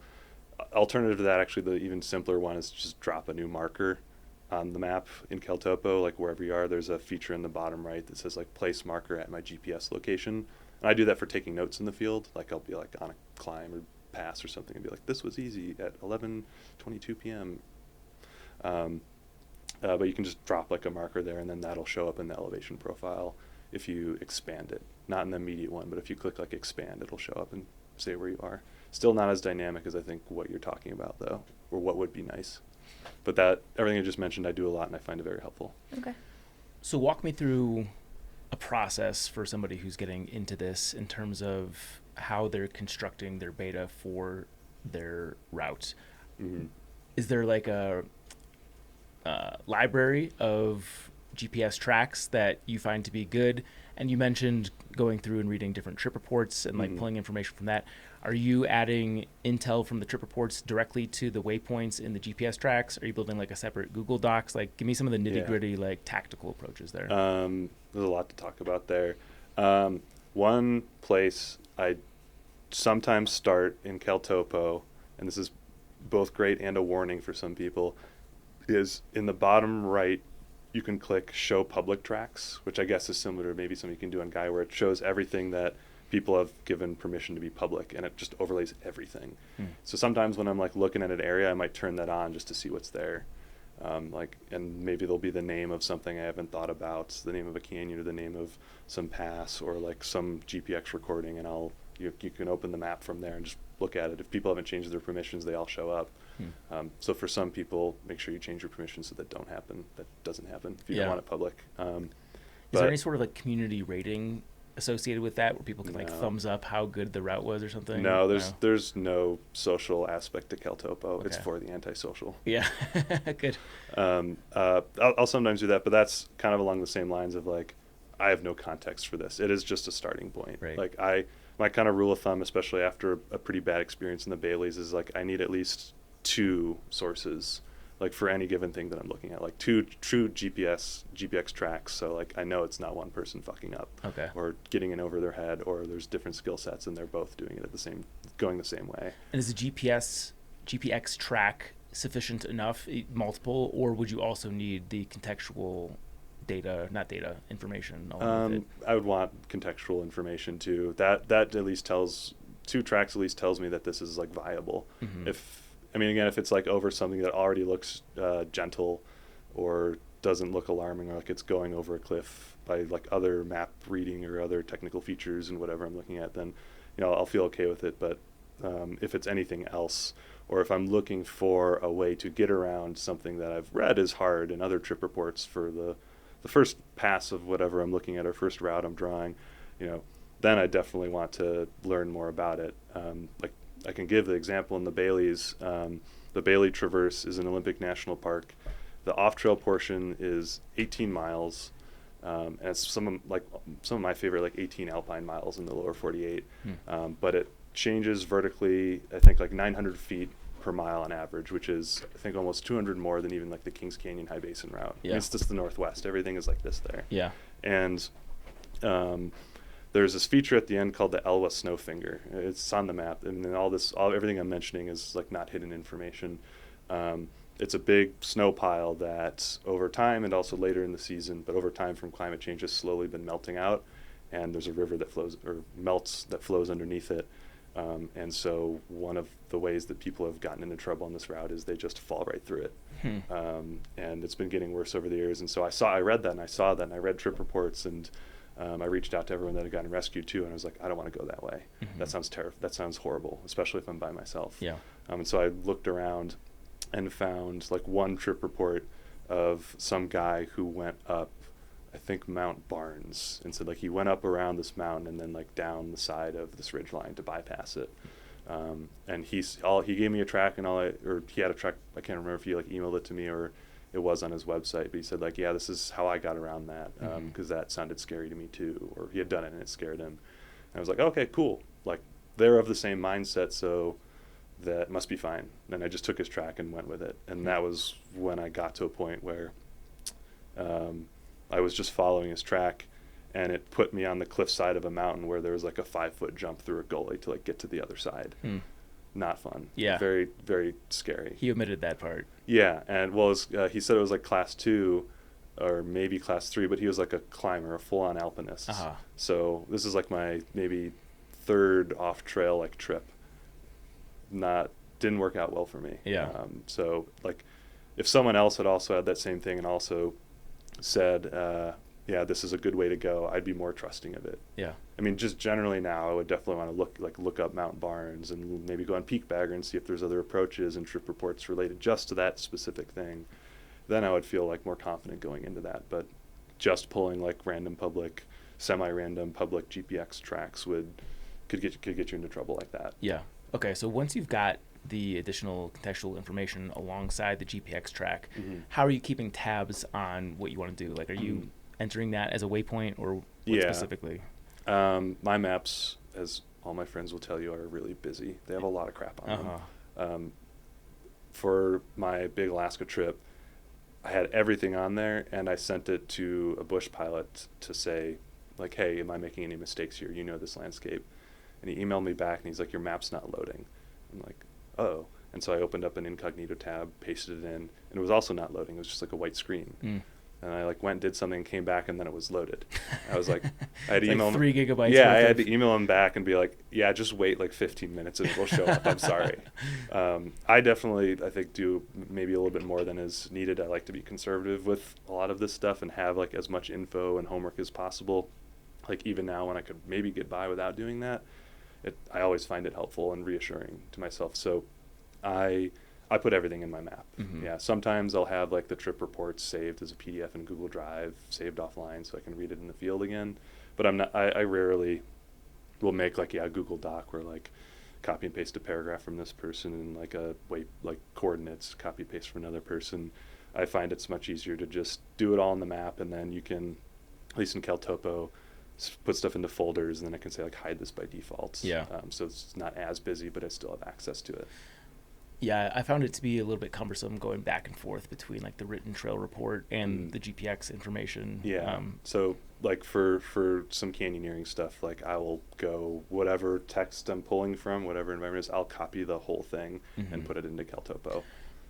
I imagine there's got to be a way that, like, if you did a separate Google Doc, that you could link specifically to a GPX point, like a waypoint. That way, you're not having to like search through where this is corresponding to. There's got to be some sort of hack there, because in terms of like the storytelling element, I actually like the idea of having like a separate report. But sometimes it just takes too much time to like actually figure out where on the map it's describing. Yeah, and it's not always a waypoint either. Sometimes it's just in like the general area, Sure. and I'll put a note there. Not everyone. Some people only want like they know it's exactly these coordinates. Right. But to what you're talking about, I don't know. I haven't looked into that before. That would be interesting. I would be worried about that in the field though, because unless it's like pulling directly off the files on your phone, Yeah. the information might be trying to grab it from the internet, which you no longer have access to. Sure. If it's like dynamically linked like that. Yeah. Maybe. I don't know. There's got to be a way to do that. I bet. I offline. wish there was a way, like, yeah, if you had like it on like your local Google Drive, you could have it pull from it, because it's the like column on the left in CalTopo that shows all of the text. It's like sometimes I'm like scrolling for a day to get to what I'm looking for because of all the information I put in. Okay. And I'm kind of repeating the same question. I just want to make sure that somebody listening to this that wants to get involved, like they feel like they've dotted all their I's and crossed all their T's. If they're not going to go like the Skirka GPX route, like obviously that gives you waypoints and then descriptions. Like it's kind of foolproof there. Sure. But if somebody doesn't want to, and those are not free, if somebody wants to do this the free way, like is there any steps that we haven't covered that someone would need to do in order to feel comfortable like getting out on trail from a navigational standpoint? Getting out on trail, navigational standpoint.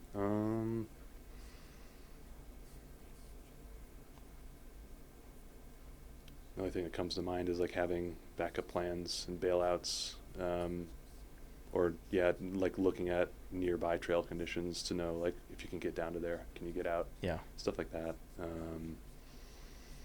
Without like a lot of that context. Yes, I mean, again, slope angle shading is really helpful. I guess satellite imagery, I use that a lot. Both like in CalTopo, they have a couple different layers. For whatever reason, only the topmost layer you can pull up Google satellite imagery, and it's not the most recent. That's a whole other weird topic, but it is still useful. That satellite imagery, and then I think it's called global imagery and NAIP, which are almost the same. It's just like they took them, I think, in 2015 on like a really low snow year, so there's a lot of good coverage. I'll look at that, like to know like, oh, this steep angle is like that looks like granite in the Sierra, or that looks like tundra. Like I see some vegetation there, so maybe I'll be able to get up more easily. I can pull myself up on the trees and stuff if I want to, but generally like, oh, there's some greenery there, that might mean there's places with dirt and things are growing out, so there's steps I can get up. That's really, really abstract, and I can't say I've had that exact moment anywhere, but things like that. Satellite imagery is very helpful, like especially up in Alaska, knowing the color of like tussocks or like what a bog might look like if it's not somehow marked or has changed over time and not marked on those USGS maps. Like, oh, like that looks gross, I don't want to walk through there. Satellite imagery is a really, really big tool, like in planning and then leading up to, I don't know if this is a free feature on CalTopo, but the Sentinel imagery I find really helpful. That will show you where the snow is. So you can overlay it right on whatever you're drawing, and it'll say like, say it's July 1st, you'll have like the satellite imagery from, June 28th. You'll be able to see where snow is and get a good idea of what you're about to get into. Yeah. I did that like on, I hiked out for a resupply on my big Sierra trip and pulled that up to look at the Enchanted Gorge and the Kings Canyon High Basin route, because that is like a apparently super heinous thing to go through. I was like, that's covered with snow still, because it was when I started. Like, I don't want to go through there. That sounds miserable. So I went and I got to Aspendale, I think, and got on the internet and pulled that up and was like, I don't want to go through there now. I'm gonna reroute. Yeah. But it's helpful, like, on your couch the couple days before you get out too. Yeah. That kind of live data. Sure. Sounds like that would be useful even on an on-trail context, like if you're hiking the PCT or something like that, and you just want to know what you're getting yourself into. Like that. Yeah, actually, yeah, it would. Yeah. For sure. Yeah. All right, let's shift gears a little bit. Pun, I guess. Let's talk about gear. I know, obviously, there's going to be a lot of variation based on geographically where you are. Like, what you bring to the Grand Canyon, I imagine, is very different than what you bring to, like, the Pacific Northwest. Yeah. That being said, going from starting on trail, are there some just foundational general gear shifts that you would recommend to somebody that just wants to go off trail? I think the most fundamental one is durability. Everything needs to be more durable. Durability of your shoes, your backpack, maybe not necessarily your tent, but that's the number one thing. And that can be also little terrain dependent. Like, I don't feel like I need significantly more durable gear for on trail versus off trail in the Sierra, but I know, like, in that same Bailey Traverse, I had a Gossamer gear pack. Absolutely shredded it. Half of it was taped by the end of that 18 miles.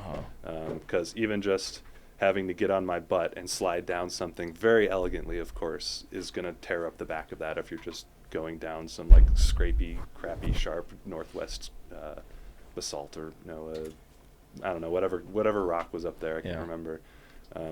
Generally, like, that stuff will get shredded.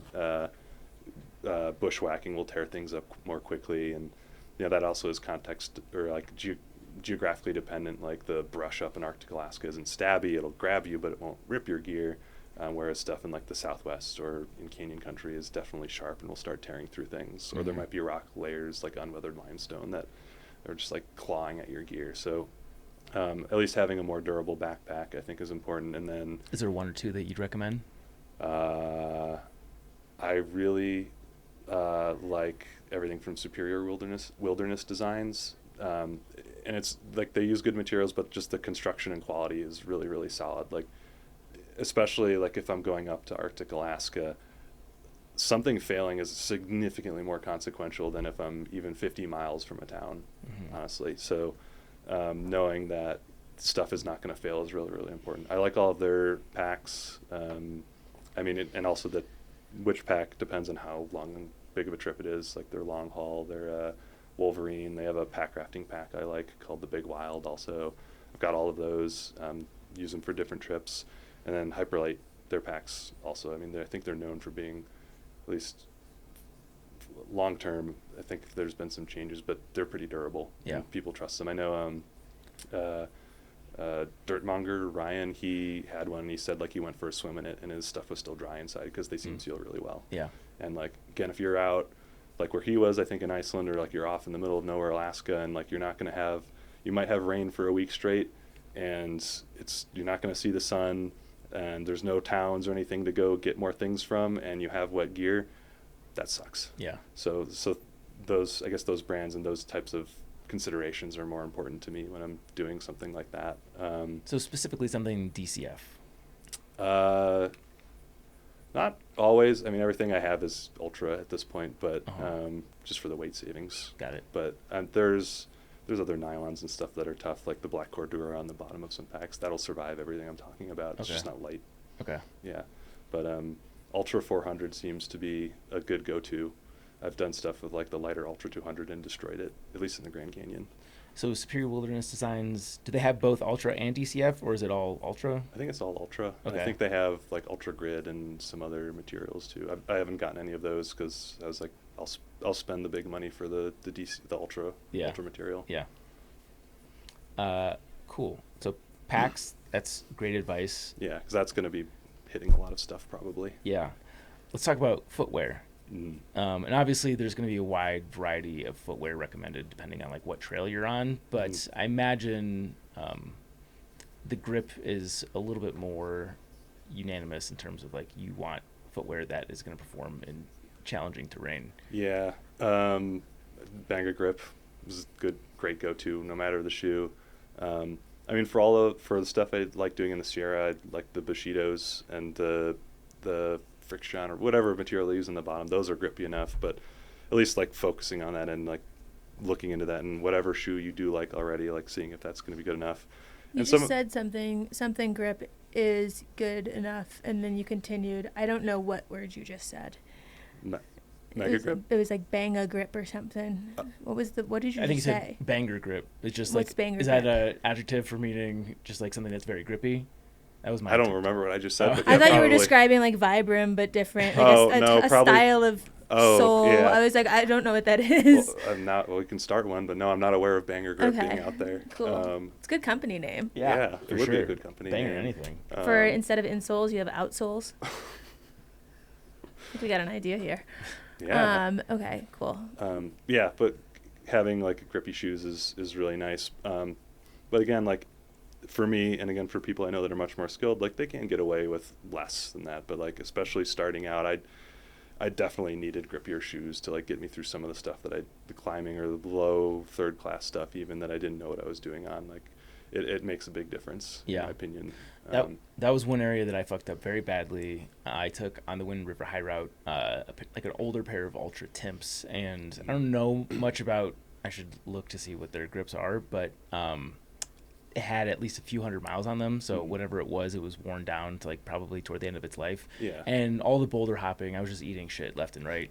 And I took those onto the long trail, continued to eat shit frequently, and then switched to a new pair of Lone Peaks and like instantly almost stopped falling like right away. If I could go back in time and take something with like a Mega Grip outsole onto the Wind River High Route, I have a feeling it would have been a much more pleasant experience. I would bet so too. Yeah, for sure. But also you mentioned a good point about like how long you've used them. Like in the same way that like your backpack will probably get more beat up and you will get more beat up on when you're wandering off trail. Knowing, especially like if you're doing something where you need to resupply, knowing how long your shoes last is really important. Because for that same reason, if you are doing something that's 900 miles and you know your shoes will last, or you think your shoes will last to 300 on whatever terrain it is, and they only last 200, those last 100 until you get to your resupply are going to be pretty miserable and dangerous. Sure. And most people just will go off of purely if the uppers are staying stitched together. Like for a lot of thru hikers, that's the one criteria of if they need to change their footwear or not. I'm now getting to the point where I have to think about what state the midsole's in, like the level of cushioning, because my knees are getting older. Yeah. But I imagine just the longevity, how much life is left in the grip is also a huge consideration for this. And if there's any like lugging left either, right? Like if it's prominent at all, to like dig in and get purchase on like weird slopes and dirts and stuff like that. Yeah. Very helpful. And if it's like completely worn away or even worn down to whatever's underneath it and you're not getting any grip, that's not good. Yeah. So you said you use the Bushidos? I use the Bushidos for a lot of alpine stuff. I like Sportiva for Sportiva trail runners for that stuff. And then I imagine you have a more narrow foot. It seems like the people that like the Bushidos. I do, yeah. I've got a narrower foot. Yeah. And then for other places like the Grand Canyon, I wear, kind of depends on the trip, either approach shoes, like Scarpa Mescalito Planets I really like, or a trail runner that they discontinued called the Rebel Run XT, which is the most comfortable shoe I've ever worn. And also has a slightly wider toe box. Doesn't make a difference for me, but it's got decent grip, but it's just really burly. Like I've kicked cacti with it and it hasn't poked through, which is amazing because I've also kicked cacti and they have gone through, and that's not fun. Yeah. I like those shoes. A lot of different types of approach shoes, but really only on like shorter trips. Like some people wear those for like longer things in canyon country, and my feet definitely hurt when I wear those for long periods of time. But in certain critical situations or climbs that I need to get through, it definitely makes a difference. It took me a long time before I felt the need to switch to those or actually start using those. I just muscle blunt forced through it with like trail runners of some kind that did well enough. For me also, I like that they're stiff, and not in like necessarily an uncomfortable way, but like if you can take the shoe and can't torque it that well, and it has a lot of stiffness, I personally find that really helpful for climbing. And I think some people, I don't know if there is like a holy war here on like stiff versus not stiff, but like I find that helps me not have to use as much muscle to like, it's just easier for me to climb with them or to like do scrambling stuff with them. Yeah. Some people I think aren't that way, and they want like the, really twistable conformance shoe. But I like having a platform to kind of like push off of and push off on. Yeah. I would also imagine that keeping your pack as light as possible is even more important for the off-trail stuff relative to on-trail. Both light and compact. Yeah.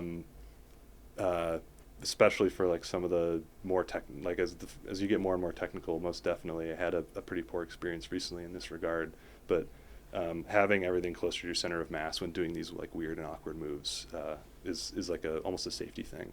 Like I had someone on a trip recently that was a very skilled person, been doing what we were doing for like almost 20 years, but he had never really focused on getting his pack size down. Even had like a hyperlight pack, but never really narrowed stuff down. He just took what was comfortable for him, which always worked for him, which is totally fine. But he slipped, and his backpack kind of just pulled him backwards, and he started tumbling head over heels, rolled on his head, and almost went off a cliff. Whoa. And he would have been fine otherwise, but I could see like I was the only person that saw his pack was just pulling him backwards as soon as he lost his footing. Yeah. So having that compact and closer to your center of mass is very, very helpful. So let's talk about compactness specifically as opposed to weight. And I'm sure there will be a lot of crossover with this, but like what are some of the key considerations to keeping your pack as compact as possible? Like I imagine like down is a big consideration. Yeah. Maybe including more fat as a fuel source since it's more dense. Like what are the key considerations for you in terms of keeping your pack as compact as possible? I think it is just weight. Like when you find something lightweight, it's probably smaller too. What else? It really is, just lightweight stuff. Yeah. I don't think there's any like specific item or strategy really. Maybe having like a slightly taller pack or packing things taller, but I would be lying if I say I stick to that. Okay. Are there things that you thought you would need that you've learned you haven't? Like, I mean, through hiking, people will bring all kinds of crazy shit in the beginning and ditch it. Are there things that at the start of route finding you thought this belongs in my kit that with your experience now you think that's overkill? Or is overkill the point? I don't think anything specific to off-trail stuff. I think it's really just been a general continuous ultralighting journey or lightweighting journey. I can't think of any like specific items to off-trail. Maybe it would be like something to hang or to lower or haul your pack up certain things, but I didn't start out with that because I'd never found I needed to do that in the Sierra. So sometimes now I do have that in. Never felt like I needed to remove something though. Most of the other things like a trowel and second set of clothes, that's kind of the same lines as any ultralight mindset. That I was like, I don't need this. Has your first aid kit changed at all? Like, mine is leukotape, ibuprofen, and a dream. Do you pack anything more when you're going more remote and when you're going solo? Yeah, I think my first aid kit, and again, I think I found that I'm generally like a little more conservative than maybe the next person that likes doing a lot of this stuff. So I think my first aid kit weighs like somewhere between 1/4 and 1/2 of a pound. But it's Advil, acetaminophen, Imodium, a laxative, and a lot more leukotape. Like I used to carry like strips that I put on parchment paper, and I think a lot of people again that like do the exact same thing I do still do that, and they get by with that. But I bring like a half a roll sometimes.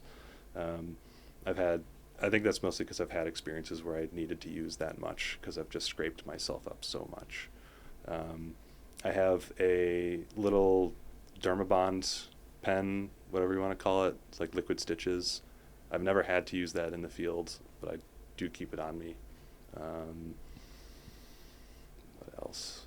I think I think it's less of like any specific item and more like I need to carry this because I'm not going to get to a town. And if I do end up needing it, I'm not going to get to a town that's going to have it. I'm not going to get to a town at all sometimes. So fear packing, I guess, can sometimes be a little more justified for a first aid kit. You bring a snake bite kit? No. Okay. You're above the snakes. Yeah, He bites the snakes. Yeah. If you hiss at them, they don't bother you. Yeah, that's right. The snakes carry an Eric bite kit. Anything else gear? I know it's tough to cover like all of off trail. I imagine most of this is like very region specific, but are there any other like broad based considerations that one should make? Pants maybe, which it took me a long time to switch to, and I haven't fully switched to. Still like on the fence. Sometimes wear shants, as someone calls them. Like I always thought those were dorky, but I'm warming up to them where you can zip them off. Just wish they were a little higher. Yeah. Yeah, I wore Patagonia Striders, and those are totally fine in the Sierra, like running shorts, and in the winds too. And then I wore them in the Grand Canyon, and I butt slid down some limestone, and I got a huge rip right down my crack. Crack on crack crime. Yeah, exactly. So durability there, I guess, is also important. But, I mean, I have a bunch of stories here, even on just that one trip where, like, pushing through brush constantly, you want pants. Yeah. Like, I've since having, like, bad experiences have been like, maybe this time it'll be fine. It's never fine.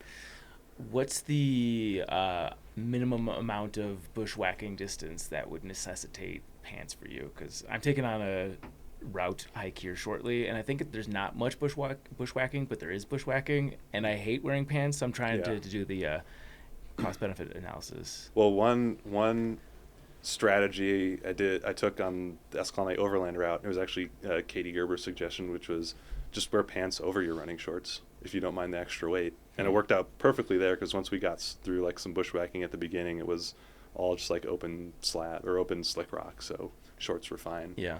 And I guess the weight penalty if you do have to carry running shorts. You're saying that you're instead of like underwear. Yeah. Or if, some people don't wear underwear, but yeah, and as opposed to underwear, the trade-off is it smells terrible. Yeah.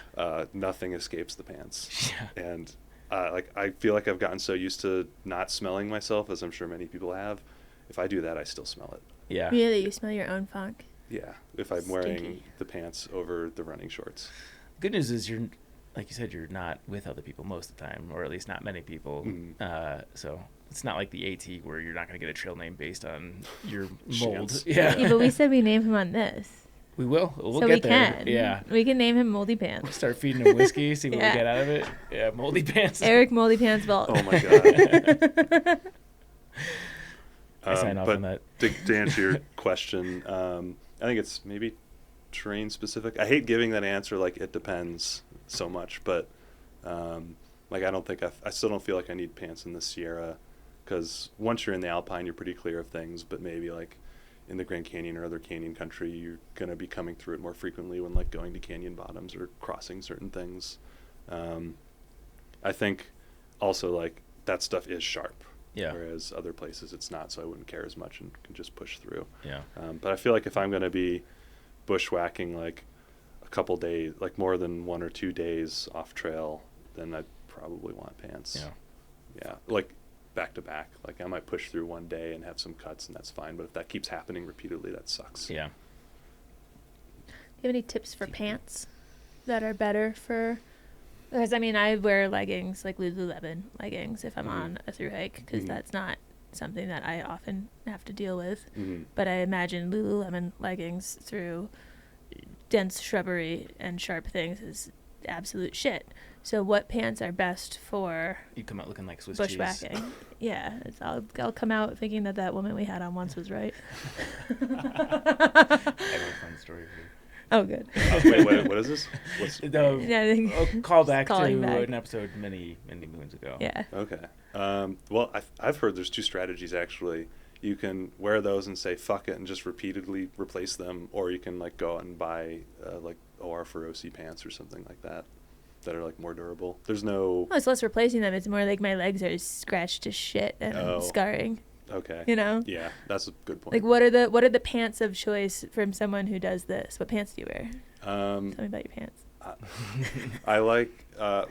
I tried the REI zip offs. Like I was saying, I was trying out these like zip off shorts, which I feel like I haven't done since like Boy Scouts, and just associate with being dorky because they look kind of dorky. I had limited They're two very ones. dorky. They were my favorite pants growing up. Yeah. And the zipper on those like ripped off, so I'm not a fan of those. I wear the Mountain Hardwear Chalkstone pants. I like those. They're kind of stretchy still and breathable, but they survive most scrapes and stuff. Though almost every pair I have now has a million holes in it. It's kind of inevitable. What do you look for from the waist standpoint? Because that's been one of my struggles with pants is like, even if they're a little bit big, I'm spending most of my day just like pulling my pants back up. And if they're too tight, that's worse. Yeah. Like the nice thing about running shorts is they're elastic. Like, Yeah, it is nice. It grows and shrinks with you. Yeah, that was what I liked about those REI pants. They had like an elastic waist belt, which was nice. The Chalkstone ones have like that kind of like built-in webbing belt, which I really like because I also find that very important. Yeah. And I never had this happen, but you can make the argument that it's dangerous if they fall down easily while you're scrambling. That would be a pretty funny picture, but I've never had that happen. But I like at least something to tighten them. And before I had pants that had like the belt or whatever, I had like a piece of webbing I used as a belt. It would be pretty funny to get airlifted out and you're just like in a thong for whatever reason. That's your underwear of choice when hiking. Or what was his name that we had on that his shakedown hikes were starting with absolutely nothing? Oh, Coop. Yeah. Yeah. Airlifted out that way. Yeah. They got airlifted out with no clothes on? No, his shakedown hikes was in order to see like how to go ultralight instead of seeing what he could take out. Mm-hmm. He went naked and then saw what he had to add. That's genius.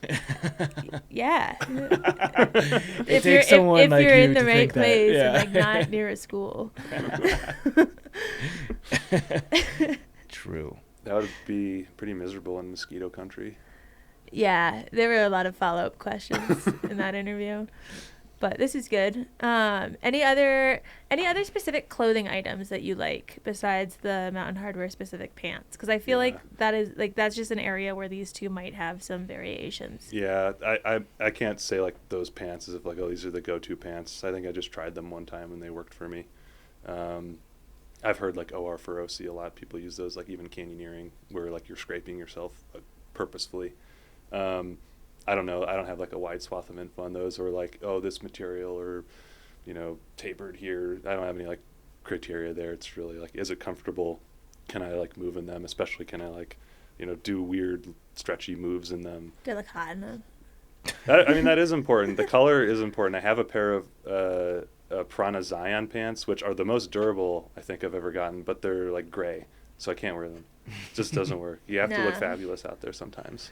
Do you do anything for your hands? Like, do you wear any hand protection for the more handsy trails? Yeah, I almost always hike, even when I was on trail, I had sun gloves, and I like those OR ones that have like they're fake or real like leather.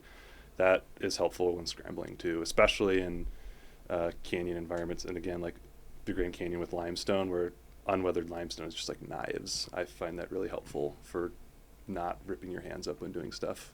A lot of people don't do that. I like doing that. I almost always wear them for sun protection and for light scrambling. Let's continue the conversation about sun protection, because obviously with these high routes you're exposed, I'm sure, a lot more than the average on-trail hiker.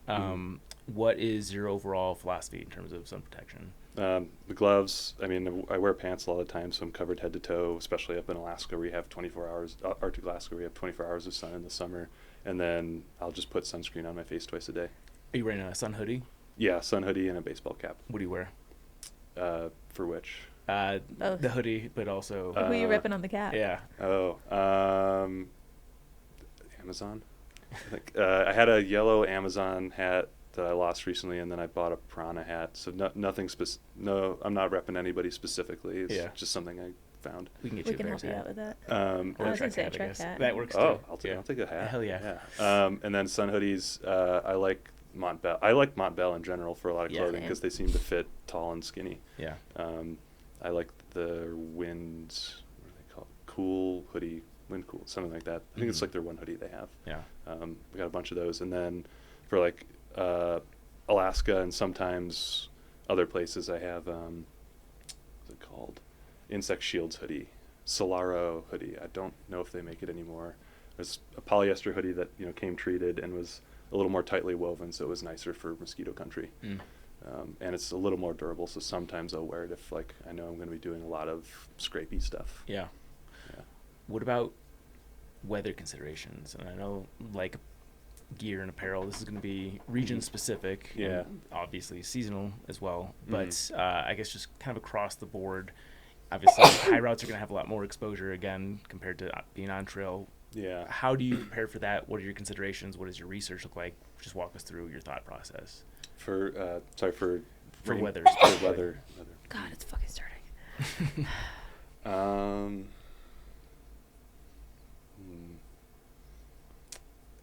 I guess maybe an obvious question that comes up is do you need a more durable shelter? As far as material goes, not necessarily. I mostly switch between 2 hyperlight mids that I have. I love both of them, and they have paper thin DCF still. I've never had some weird issue where I don't know, I'm scrambling with my backpack and touch something wrong, and suddenly I've got a 50-foot gash through my tent. That's stuff like that's never happened, or rocks falling through it. So abrasion resistance and stuff like that on the tent material itself has never been a difference in consideration between on and off trail for me. And I'm sorry, I should preface this by saying I'm not even asking specifically about gear, though we can talk about gear, but just about the mentality, on the high routes, are you trying to be getting done by a certain time of the day to limit exposure to afternoon storms, or again, I'm sure a lot of this is very region specific, but I guess just off trail high routes at large, is there any sort of common thread? Yeah, I definitely don't want to be high and exposed. It's not fun. And I'll, pitch my tent lower if I feel like I'm going to be in that position. But I guess a good point to what you're asking about is when things are a little less certain as far as the route I'm doing, I don't know entirely how this is going to go for me, but I have to go up and over this saddle or something. And it takes too long, and I'm up at the top of the saddle because it was hard route finding or hard something. Having something that's really, really windproof is important. So that's why I almost exclusively use mids. I'll use that Dan Durston tent, the 1-person tent in the Sierra, because the weather's a little nicer there. But for Grand Canyon or Alaska, I want something that's absolutely windproof. On the trip I did, first Alaska trip I did with Andrew, we were all set up, ready to go to bed, or making dinner, and there were all types of tents set up, and then a 40-mile-an-hour windstorm came through. It was a nice sunny, kind of cloudy day. It was just some random squall that came through. We all had to climb down, or just shuffle down the side of a hill to get out of the wind, and every person's shelter except one got blown over, and it was the MLD Solo Mid. It was the most mid-like of all the tents that were there. There was Yama Xeroform tents. There was every Z-Pax tent under the sun. I had something from Tarp Tent, I think, at the time. Everything blew over except the mid. I was okay, that's the tent I'm going to get. And I stick to that for anything where it's more remote or it's going to have harsher weather, which is some of those places. It's a nice mid that I know is not going to break also or fall apart easily. Not to go off topic again, this just made me think of a fun activity for trail days. Let's just pinpoint it here, but we should dare or challenge any of the other vendors to set up a tent, and then we just go through a series of fucking up in different ways and see which one is the final standing one. Get 5 of the most powerful leaf blowers and try to yeah, exactly. Who is the last standing tent? Yeah. Put it on top of a car and just drive with it and see if it falls over. There you go. That's fun. Yeah. We'll workshop that. Trying to think of other answers to your or other things to talk about for your question. I like making the guy lines longer because the terrain's a little more, maybe less established campsites. I don't know where I'm going to be able to stake or not stake at all. Things like that. Are you considering timing and bailout points? If you're highly exposed, just obviously you have to be aware that if something does come in quickly, especially here, in Colorado where monsoons are, you can set your watch to it. Yeah. I guess considerations on timing of hikes, or just being aware based on the topography of where you can bail if you need to. Yeah, definitely. And the very first time I went out into the Sierra, I didn't know what a monsoon storm was. And I got stuck under one right next to Mount Clark, and like booming right over my head, hit under a rock and listened to a podcast and prayed. Hopefully it wasn't our lightning advice episode, because that would have been the exact wrong thing to do. But to go back to like at the beginning, talking about how like green on the map can sometimes mean tree cover, and that's not technically what it means, because the USGS survey was for the military kind of. I think it means like you can visually hide like a platoon within like an acre or something. That's what the green means, not That's a fun trees, fact. but it basically means trees most of the time. Yeah. So like I'll definitely try and plan if I know like an area has overnight storms. Yeah, I want to be in that area, not up on the alpine, like high up on the alpine, exposed somewhere where that's going to be a problem. Yeah. But also have gear that will survive if that does happen, and it has happened. Here's a question. How structured is route finding versus through hiking? For example, if I'm on the AT or the PCT, I can wake up, or really any of them, I can wake up and be like, based on how I feel today, I'm going to do 20 miles. Or based on how I feel today, I'm going to do 15. Or I don't know how I feel today, I'm going to get to lunch and then decide how much further I want to go. With the route finding, do you, when you're planning your routes, go specific enough to know every day this is the amount of miles I'm doing? And when you talk about something like when you're selecting a campsite, making sure you're not super exposed, are you finding that good spot for a campsite when you know where you want to end up later in the day and you're just kind of like looking at what's around you? Or do you go into this having route finded exactly the route you're taking and exactly how many miles each day is going to be and exactly where you're going to put your tent each night? Yeah, I think there's maybe two parts or two answers to that question. For most off-trail stuff, I go by how much vertical change I want to do a day. I find that's much more limiting than mileage. Even sometimes, often even more so than like the type of terrain, like if it's sketchy or not sketchy. Like I've gone back and looked at all my recordings and found that even in places like the Grand Canyon, where there's like 12 different rock layers that could all mean different things when you're walking through them, vertical change is really like the limiting factor of how much you're going to get through a day. So like there, I might plan around being able to do 5,000 a day, and I'll look at my elevation profile and say like, okay, I'll hopefully be roughly in this area. And it's pretty off the cuff. Like I think I'll find camping there. But if it's like, 5,000 puts me at the top of this like ridge, maybe I should plan on camping below it for that day or on the other side. Yeah. Okay, so there's like wiggle room. Yeah, a lot of wiggle room. I even like when I'm at home planning, I'm not saying like here's camp 1, here's camp 2, here's camp 3. I'll like place mile markers and have an understanding. I sometimes might place like a 4,000 foot gain marker every 4,000 feet and say like, okay, I'll probably be somewhere around there on day 3, like, and know at least ahead of time, like, okay, like, yeah, within like a mile or another 1,000 feet of travel, I'll probably find something. And if not, okay, change my plan, or say like, maybe that's going to have to be a big day. I do have to get up early to get over that, to get to water, to get to a good campsite area. Most of the time that works out, not all the time. When are you planning bailout routes versus not planning bailout routes, and how frequently are you planning them? On just about every trip. And I would say that I think I do it a little bit more so than like the next person that I know that likes doing this. But especially in areas like the Grand Canyon, like knowing how to get to water or to the river if you even can, or like to the rim to bail out, is very, very important. So I'll always want to know that stuff ahead of time, or have done it and just have it in my map ahead of time. Sierra maybe like less so, and bailouts less so to like cars or trails, and more so like weather, like where can I get away from bad weather. I guess that's another question is, when you mentioned water, how do you confidently know where you're going to get water? And like, let's say I'm looking at a map and I see a couple of streamlines. How do I know what's seasonal versus not? What should be flowing versus what likely won't be flowing?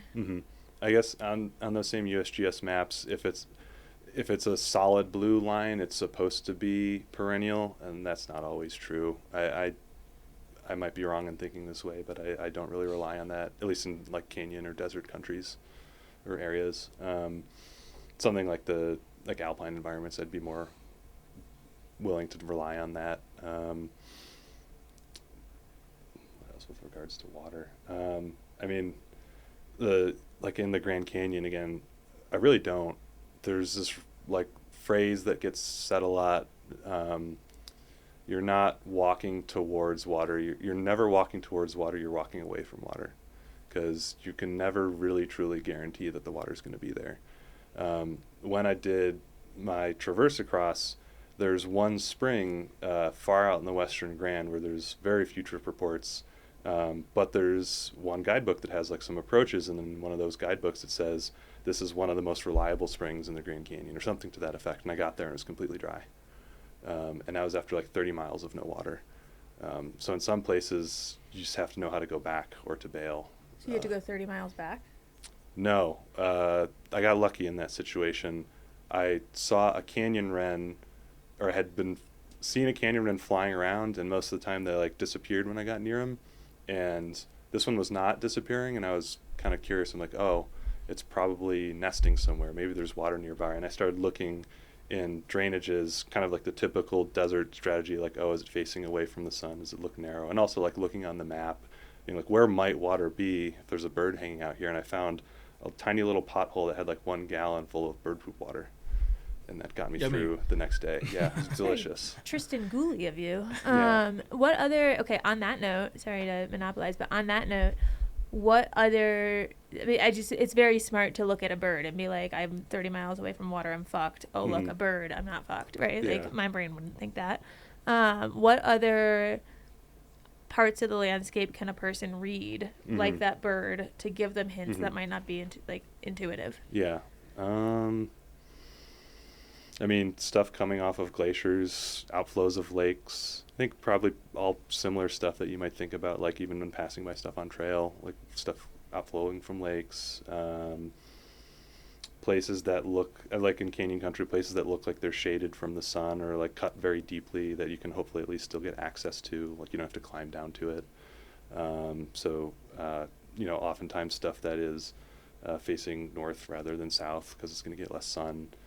There's a bunch of little offhand things that can help, not always guaranteed, but I think maybe the question under the question there is like, how do I feel like I'm gonna have reliable water? How can I know my water plan is gonna work? Let me amend that. That was an entirely separate question. I was just going deeper in a different tangent. But let's finish the water one first. I try and have like a plan A, B, and C for like water ahead of time, especially if I know there's going to be a long stretch. Like have either like bales, like legitimate just trip bales at that point or in that stretch, or like again for like the Grand Canyon, like if I'm lucky, if in that area there is something like that, like a way to get to the river, and there isn't always. Sometimes it is just a gamble, and I haven't had any truly horrifying scenarios where I've had to turn back and go like 20 miles, like you said, but at least know that I might have to. So it's best practice, in your opinion, to put a bailout point at any questionable water you might hit. That way, should it be dry, you have your backup route? Yeah, definitely. That's smart. What's the most amount of water that you've carried on one of your routes? Not that much, I think, compared to some other stories I've heard. I think 12 liters. That's a lot. Jesus. That's a fuck ton of water. 30 pounds of water. That was to get me to the bird poop bottle. Yeah. Not a lot. What's the most that you've heard? 12 liters is insane to me. I think I had a friend that had to carry 20 at one point. Oh, wow. I don't remember where that was. Your pack is How do just you a even water store balloon. that at Yeah. that point? That's crazy. I don't know. Yeah. It's way too much water. Yeah. I'd rather watch Wild. Pluribus. Okay, wait, back to my second question in terms Cool. of you looking at that bird and knowing what to do. Not water related, but anything related. Like how you said the north versus south. North gets less sun. Are there little tips of, like, use your eyes that can tell you things that might not be instinctive? I think a lot of when I'm thinking about this is in desert or canyon country. Like in alpine, unless it's like really late in the season, I'm probably assuming like I only need to carry 1 liter at a time, and like I'm gonna come across snowpack that's recently melting, especially really high up. But in like canyon country areas, anywhere like there's slick rock that all seems like it's kind of funneling into one place. You might find potholes there because that's where the water's all flowing. That's one thing. Anywhere you typically see a cottonwood tree. That's like I don't know a lot about this specifically, but it has helped sometimes where if you see a cottonwood tree, that probably means there's water nearby. But other types of brush like manzanita or catclaw or like any other type of thing that you might find in the desert hasn't always necessarily meant water to me. Yeah. Yeah. And I imagine all of your water challenges have come on these desert routes as opposed to other places. Definitely. Yeah. I had one water problem in Arctic Alaska, and it was because I think this is actually, I've heard like relatively common knowledge. I was just walking a 20-mile ridgeline, and I didn't stop to think, oh, all the water's probably poured off of this. So that's one consideration. I found some like little stomps, like some caribou had like stomped a little hole in some like dirt, and it happened to catch water, and I drank that at that point. But it wasn't going to be bad because it was pretty easygoing terrain, but it's definitely like, oh man, I'm probably going to be dehydrated for the next 10 miles, which is kind of a bummer. Yeah. Yeah, when you're pulling water out of a footprint. Yeah, that's a bad day. That's a bad day for sure. I think that concludes the like advice question portion, at least from my end. I want to talk a little bit about like your specific routes at this point. Sure. And I want to cut Chance off if you've got more. No, I'm sure I will have more. That'll come up as I hear things. Yeah. But just off of what my brain can muster on its own, we're good. Yeah. So you mentioned caribou. I got to imagine one of the primary, maybe not primary, one of the benefits of going off trail, doing high route, is just the incredible wildlife viewing. You're places where they're not expecting you. You're not around other people most of the time, making noise. Can you walk us through some of your standout stories of wildlife encounters? And like, especially, I imagine being in Alaska was probably pretty insane. Yeah. So many. There's one moment in Arctic National Wildlife Refuge, which is multiple actually, where that's where the porcupine caribou herd migrates through. So that like picture you have in your head of like, the thousands of caribou like going across fields or whatever. Some of that is up in the mountains. But they were going over a pass. I had gotten over this pass, went to bed because there was a huge storm coming through, and then woke up the next morning. The storm was gone, but there were still clouds floating up in like these high mountains, and there was maybe like 50 caribou just kind of hanging around, grazing no more than like 50 feet from my tent. Wow. I just like woke up and had coffee and watched them, and eventually they saw me and kind of skedaddled away. That was pretty special. And then when I was really far out west, this was both great and funny for a different reason. It was, I think, like day 7 of like constant rain and like whiteout, so I couldn't see anything. And I came like over a hill, and I saw another like pod of maybe like 20 caribou. I was like, oh, that's kind of cool. And I'd seen stuff like that. And then clouds were kind of like slowly parting as I just was standing there watching these caribou. And then I saw like, oh, there's another 50 in the distance. And then like some more clouds like moving, like, oh, there's another 50 over there. And it kept like parting, and suddenly I realized I was in a valley with maybe like 1,000 or 2,000 caribou. Wow. And I sat down. I was cold, but I sat down and just kind of like watched it for a little bit, then got up and started moving. And the ones that were just on the ridge ahead of me caught, they saw me moving, thought it was a bear or something. They started skedaddling. Then all of them in the valley like slowly caught on to, or started getting peer pressured into moving also. And so they all started like rolling across these hills while this storm was, or this like whiteout and floating clouds was going by. You caused a stampede. Pretty much, yeah. Is there anything scary about caribou? Like, if I wake up and I'm surrounded by caribou, besides being like, oh, magic, is there any part of me that should be like afraid? Not Are they really. aggressive at all? Not in my experience. Cute. Yeah, they're just cute. I mean, I probably wouldn't want to like run at like a buck or something with big horns, but other than that, no. Most of the time, they're more scared. Most of the stuff up there in Alaska is more scared of a person than you are of it. So I've had a lot of grizzly encounters, muskox too. The one problem animal I've had up there is the Arctic tern, which is this demonic bird that dive bombs your head if you get near its nest. And it stole a part of my trekking pole while I was walking along a river one time. TURN? TERN. Terns, and then like the seagulls and long-tailed Jaegers up there also do similarly, but they don't actually like go for the throat. So this is like this screeching. It goes for your throat? Metaphorically. Okay. It went for my eyes, actually. It was floating. That's worse. Yeah, it was floating right here, screeching at me, and I was like, ah, like flicking my trekking poles, trying to get it to go away. And it went away at some point, and I like oh, half of my trekking pole is missing. Holy shit. Yeah, I don't know. Doesn't look capable. They apparently, even in like Anchorage, they attack people's dogs. They're very fiercely protecting their nests. Wow. When I hear, they have like a very distinct screeching noise, and like whenever I hear that, wherever I am up there now, I like wince a little bit from these demonic birds just dive bombing Did you say they eat dogs? I think I heard from a local that they sometimes attack dogs in Anchorage. If like they're close to the nest. Google says they're 3.5 ounces. Just to show you what tiny terrors they Yeah, do damn. there. They're not big birds, but they scared me for Attack sure. Fury. Yeah. Muskox, though, I want to mention, they're incredible creatures. They normally, to my understanding, hang out in the plains, but I had 2 really cool experiences with them. They look like really furry bisons, like dark furry bisons. Yeah, they're fun horns. Yeah, they're really cute looking. Yeah. On a trip where I was really high up in the headwaters along the Continental Divide, like nowhere I'd expect to see them, I came across a hill and I saw 2 like brown blackish figures, and of course in my mind I'm like, here we go, it's grizzly time, even though there's 2 of them. And I kind of get over and I see it's like 9 muskox, these big fluffy guys, and they have like 2 or 3 babies with them, and the babies are on their backs on the ground doing the dog wiggle, like the dog in the grass wiggle, like doing this. And I also just kind of said, like, oh, that's cute. And then they saw me, and they're not, I wouldn't fuck with them, but they're not super dangerous. They're pretty gentle animals if you're away from them.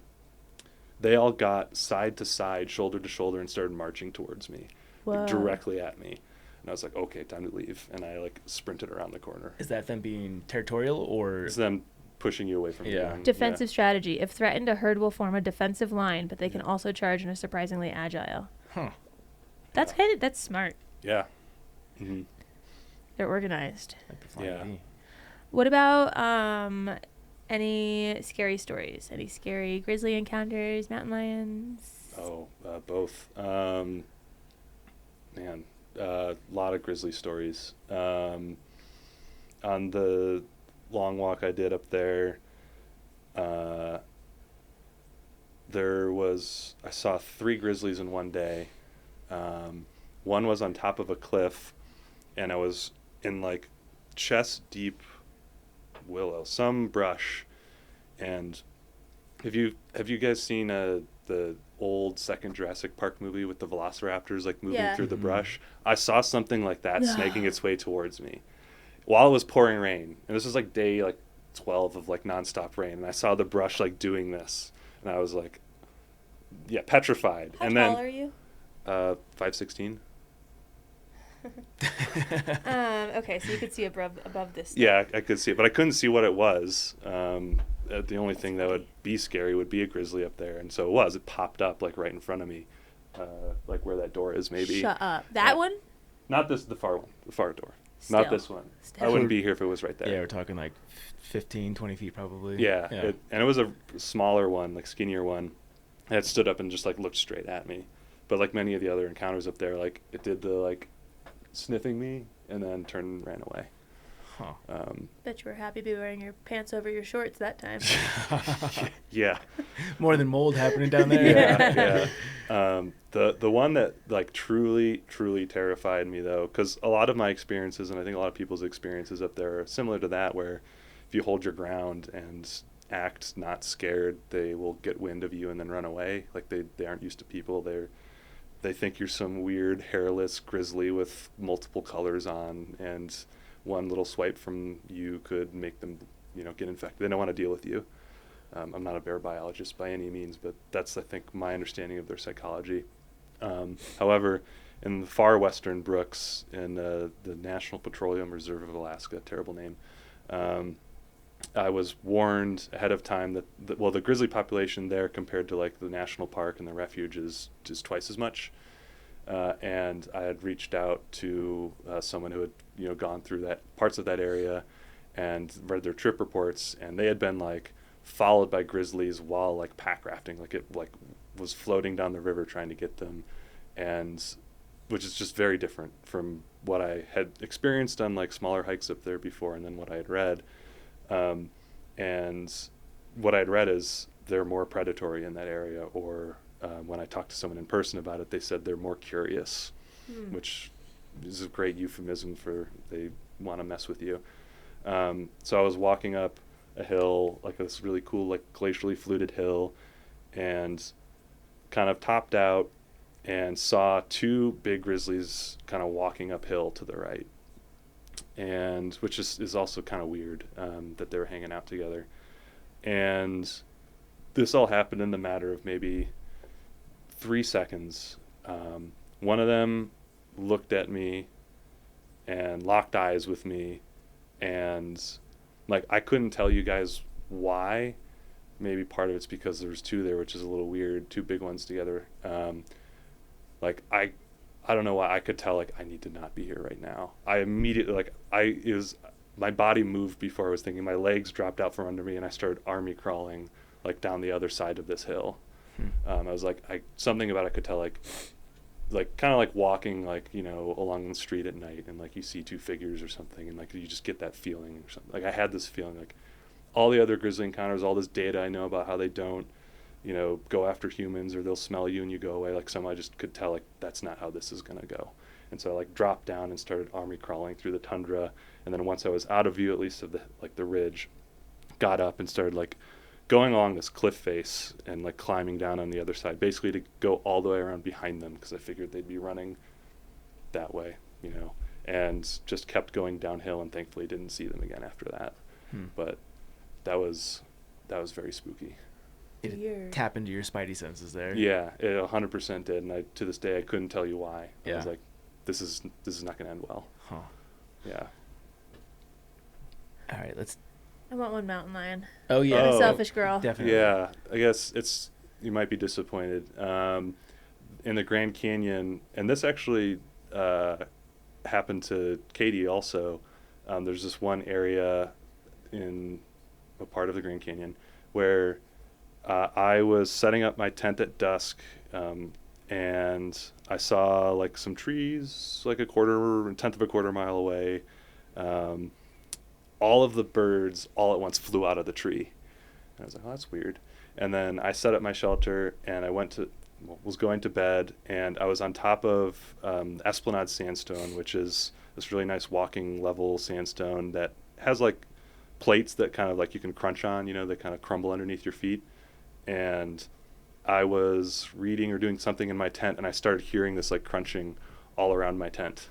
And it was like, that's not good. And all I had with me was a flare, this weird flare system I was trying out for Alaska. I was like, well, I guess if there's a mountain lion here and it jumps in my tent, I'll shoot it in the face with the flare and hope that doesn't piss it off. See, when I'm asking you what extra stuff you bring, I mean flares. Oh. Like, I don't bring that through hiking.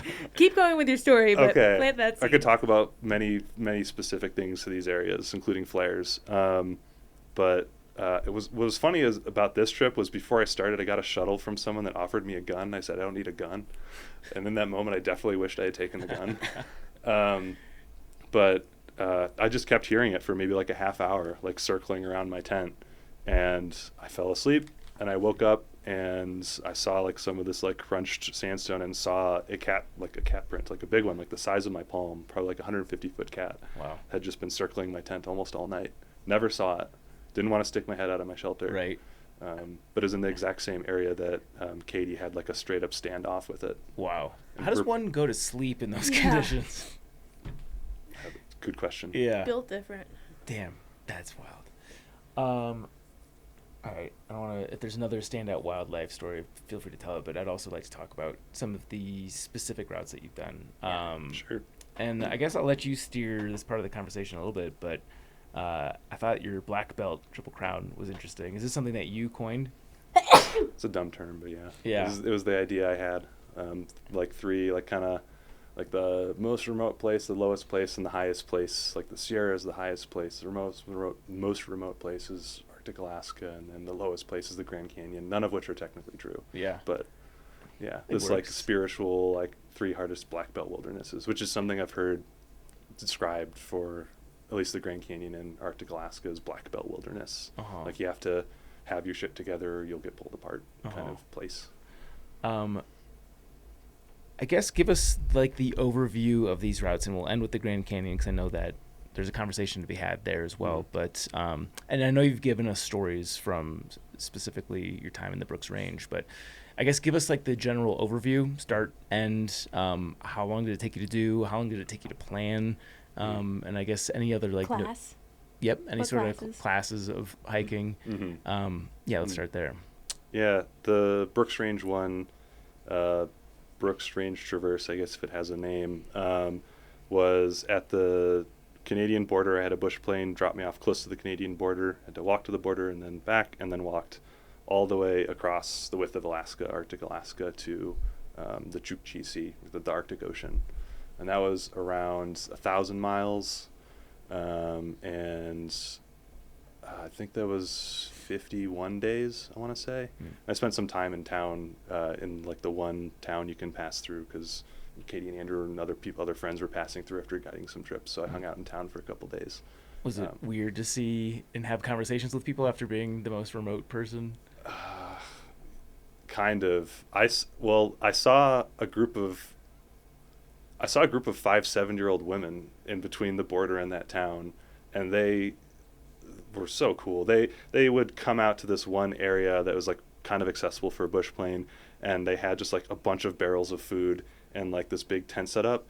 I guess every summer they would go and do that and just go do like day hikes. They're like, yeah, this is our retirement. Like, we just come out into the middle of nowhere in harsh country and just hang out. That's exceptionally badass. Yeah, very, very badass. They gave me dehydrated strawberries. It was pretty awesome. Nice. That tasted amazing.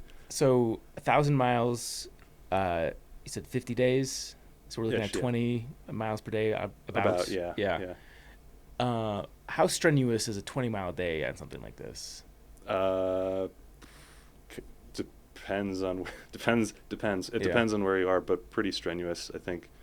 I remember reading like for first-time hikers, like for experienced people, but first-time hikers going up there, like 10 to 12 is a good day. And this was my first through hike. So there were definitely days I went longer than that, and days where I felt like maybe I could have, but I had no idea what my body was going to do if I tried to push it constantly. That was something I knew I could do for at least 2 weeks. So I kind of artificially stuck to that going across. But then at the end, especially with like some tussocks, that got down to like 7 miles a day a couple times. Because like these plants that can get up to almost, at least in some areas, up to like your thigh, with like a bog in between that you have to step over, and I had a 32-mile stretch of that at one point. Like probably the worst 2 or 3 days of my life. Yeah, like straight up. That is there any type 2 fun there, or is that just straight type 3? Type 4. Okay. It's miserable. Absolute misery. Yeah. You mentioned one town. Are there other towns that you're resupplying at, or how far are you going between resupplies? How many days of food are you carrying at a time? I think the longest planned carry I had was 10 days. There's this one native town that Anactivik Pass that a lot of the nomadic people up there were kind of forced into in the 40s through 60s. There's a post office there, which is convenient. Otherwise, there's also the Dalton Highway, and I had some people meet me with some resupply materials when I got there.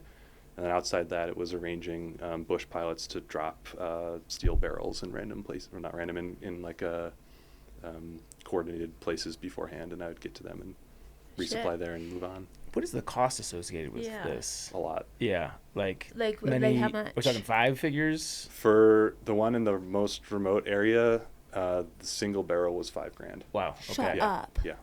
How many barrels did you have dropped? 3 total, but the others were not that expensive. So if someone wants to do the Brooks Range Traverse, Canada border to Arctic Ocean hike that you did, how much money should they budget for it? Somewhere between 10 and 15 grand. Wow. I mean, that's just 3 barrels. It's the bush flight to get you out there also. I mean, if you're doing it solo, that cost would be divided by however many people you're going out with if you don't do it solo. Can I ask what you do for work? For then I wasn't working. I was a mechanical engineer. I saved up a lot of money. Yeah. That's to answer your real question. Yeah. But at that point, I'd taken a sabbatical, and that sabbatical ended like 3 weeks ago. Oh, so you're back in the grind. Yeah. Nice. Right now, yeah. Yeah. But that was, since March of 2023 till a couple weeks ago. I would put money on the fact that you're an engineer. Yeah, so much overlap between route finding and engineers. I For feel sure. like. Yes, absolutely. Yeah. Cool.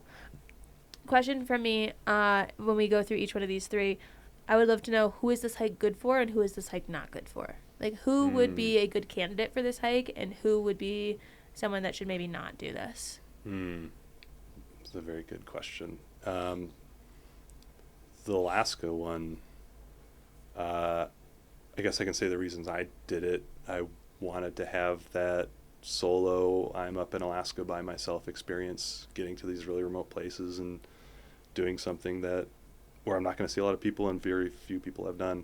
It was as much like a immersion, beauty, aesthetics, as much as it was like a feather in my cap. Can I do this kind of trip? And you said you're the only one that's done this specific route?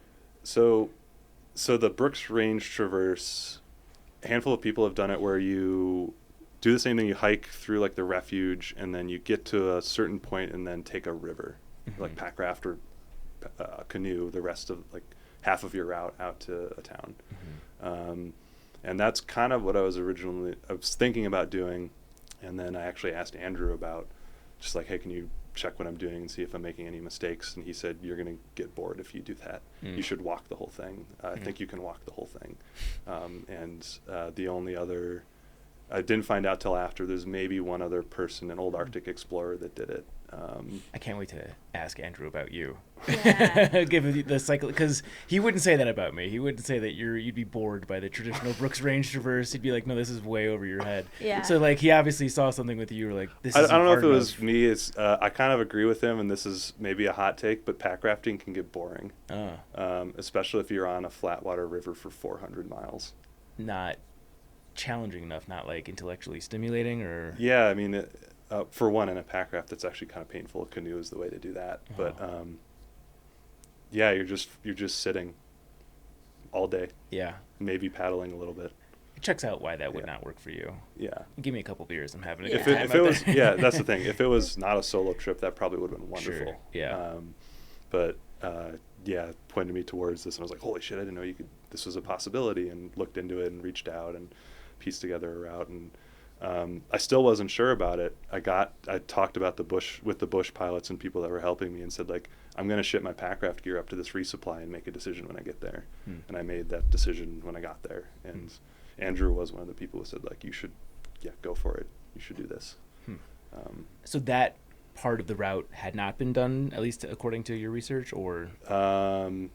So I incorporated this route called the Arctic 1000, which is I think I mentioned at the beginning, a trip that Roman Dial did in like 2008 or 2007, across from like he did it the opposite direction, from the Arctic Ocean to the Dalton Highway. So a little like maybe like somewhere between a half and 2/3 of the route. But they had to, because of some conditions, they had to do some really weird rerouting, and ran into a whole bunch of problems that they powered through. But I was doing it in the opposite direction and tying it together with the rest of the Brooks Range, do the whole thing in one go. Got it. But then to do the whole thing in one go, there's I've just been told by Roman, like I found out afterwards, that one other person might have done it, I think, in one go. Like there's someone who's even less online than I am. So I'm just going to assume that they did, because they sounded like a really badass person. Yeah. Yeah. What classes does it go through, and what's the hardest part? It's mostly class 2. There's no, unless you do something wrong, unless you route wrong. Most of the hiking is not extremely technical in that sense. I definitely was in a couple situations where rivers were flashing and I was like scaling a wall that sounds dramatic, like on something that is a little sketchy, to like get around a river or something that's flashing.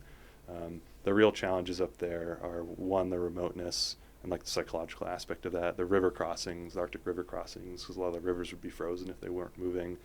And then terrain types like tussocks or marshes, or like going through an area where I didn't have any info on, and not knowing like, is this going to slow me down? I don't really know what to expect. It's like, and of course, there not being bailouts or towns or somewhere I could like get some help or something like that. Those I think were the bigger challenges for that trip, and then the grizzly and other wildlife encounters too. So I guess to who would want to do it, I mean, for me it felt like the like extension of doing a bunch of high routes, but kind of across Arctic Alaska, even though it was like less technical mountains than that area. Another one of the challenges was the snow, and this is it depends on when you start or want to do it, but the snow up there, because there's 24 hours of sun, doesn't really freeze overnight, so it's all really rotten, and a lot of the times you can still like get down it and just like you're post holing like crazy. I had an experience on a smaller hike I did to prepare for that where I was going down a snowfield and I fell like up to my chest because it was just all so soft, and the only thing that stopped me was like I put my arms out and my backpack like shot up and like hit me in the back of my head and was like kind of holding me like this. That can be a little scary too. Yeah, I would have been gone. That doesn't happen that frequently. Like I told that story to some other people that go up there and they're like, you did something wrong.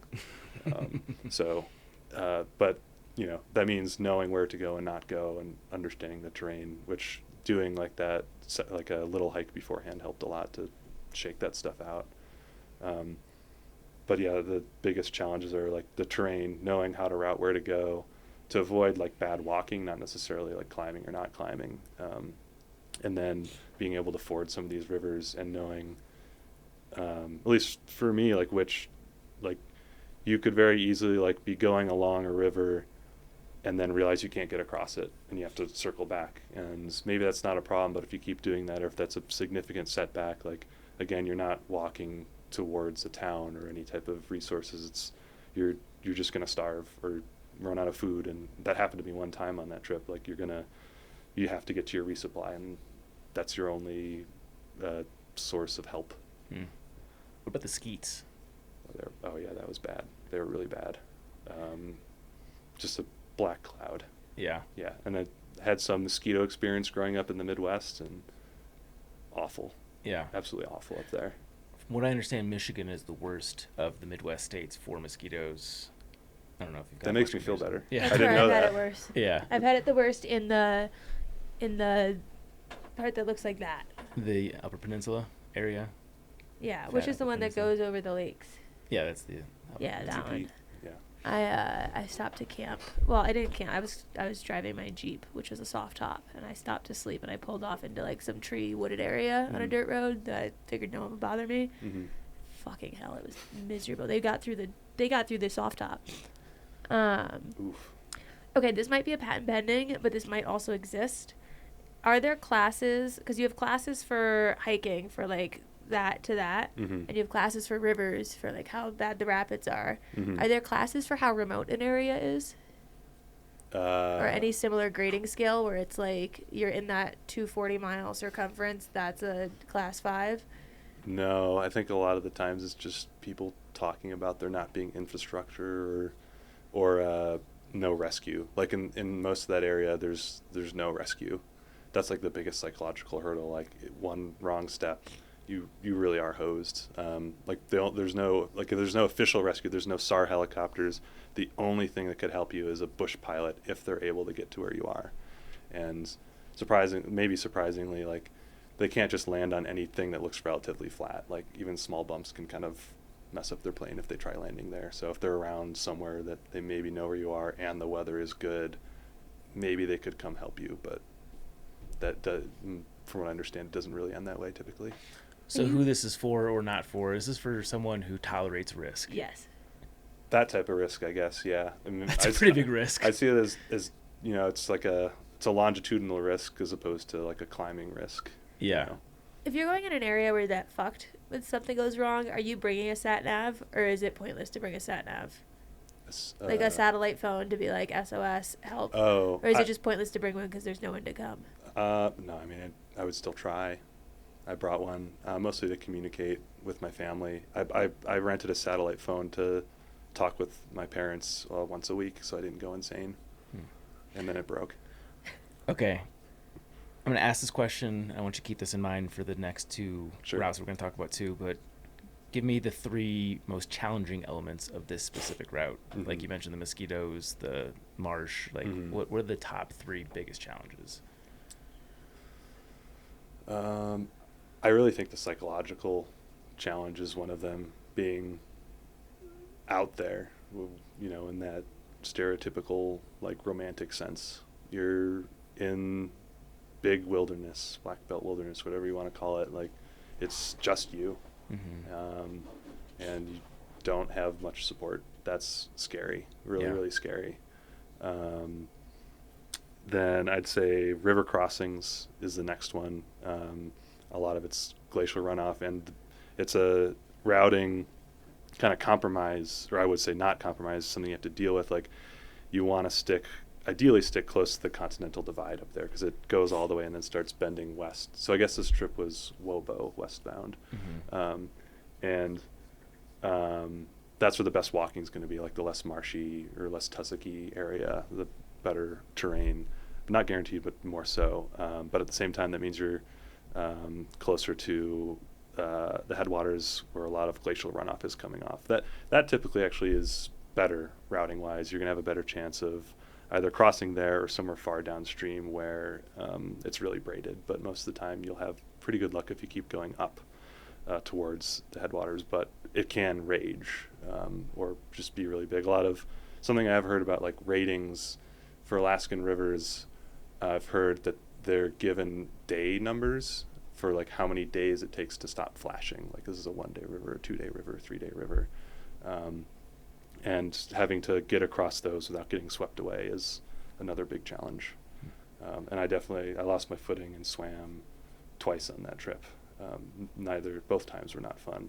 And then, so I guess, the terrain, and if you want to count the rivers as part of the terrain, is a big one. But one of the bigger challenges I had was the weather.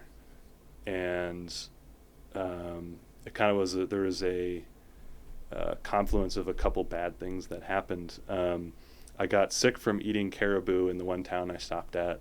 And right when I started, left after I got sick, I had to throw away my underwear after getting sick from the caribou. I was doing, every mile felt like 10 miles. I felt so sick. And at the same time, a 14-day stretch of downpour started, which was awful. It's absolutely awful. And then I hung around in town and burned all my allocated 0 days to hang out with, these people that were ending some guiding.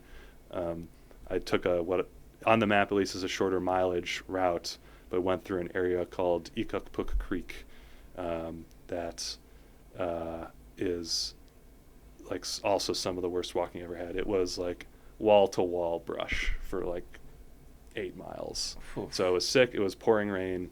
I was slipping and sliding on these hills, and that was the one time during the trip where I slipped, fell, and just looked up in the sky and cursed God. Was holy fuck, this sucks. I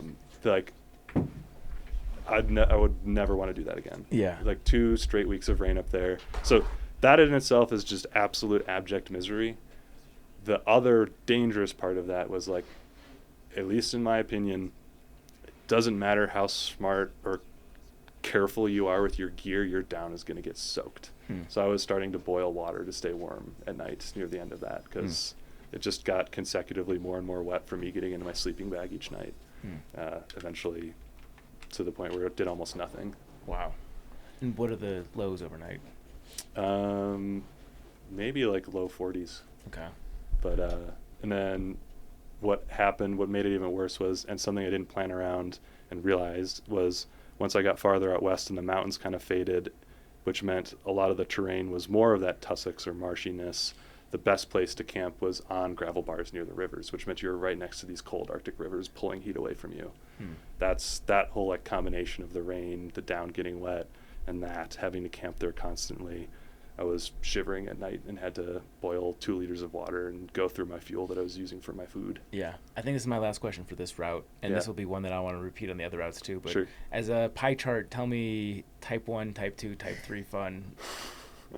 Oh, man. I'd say 60% type 1 for me.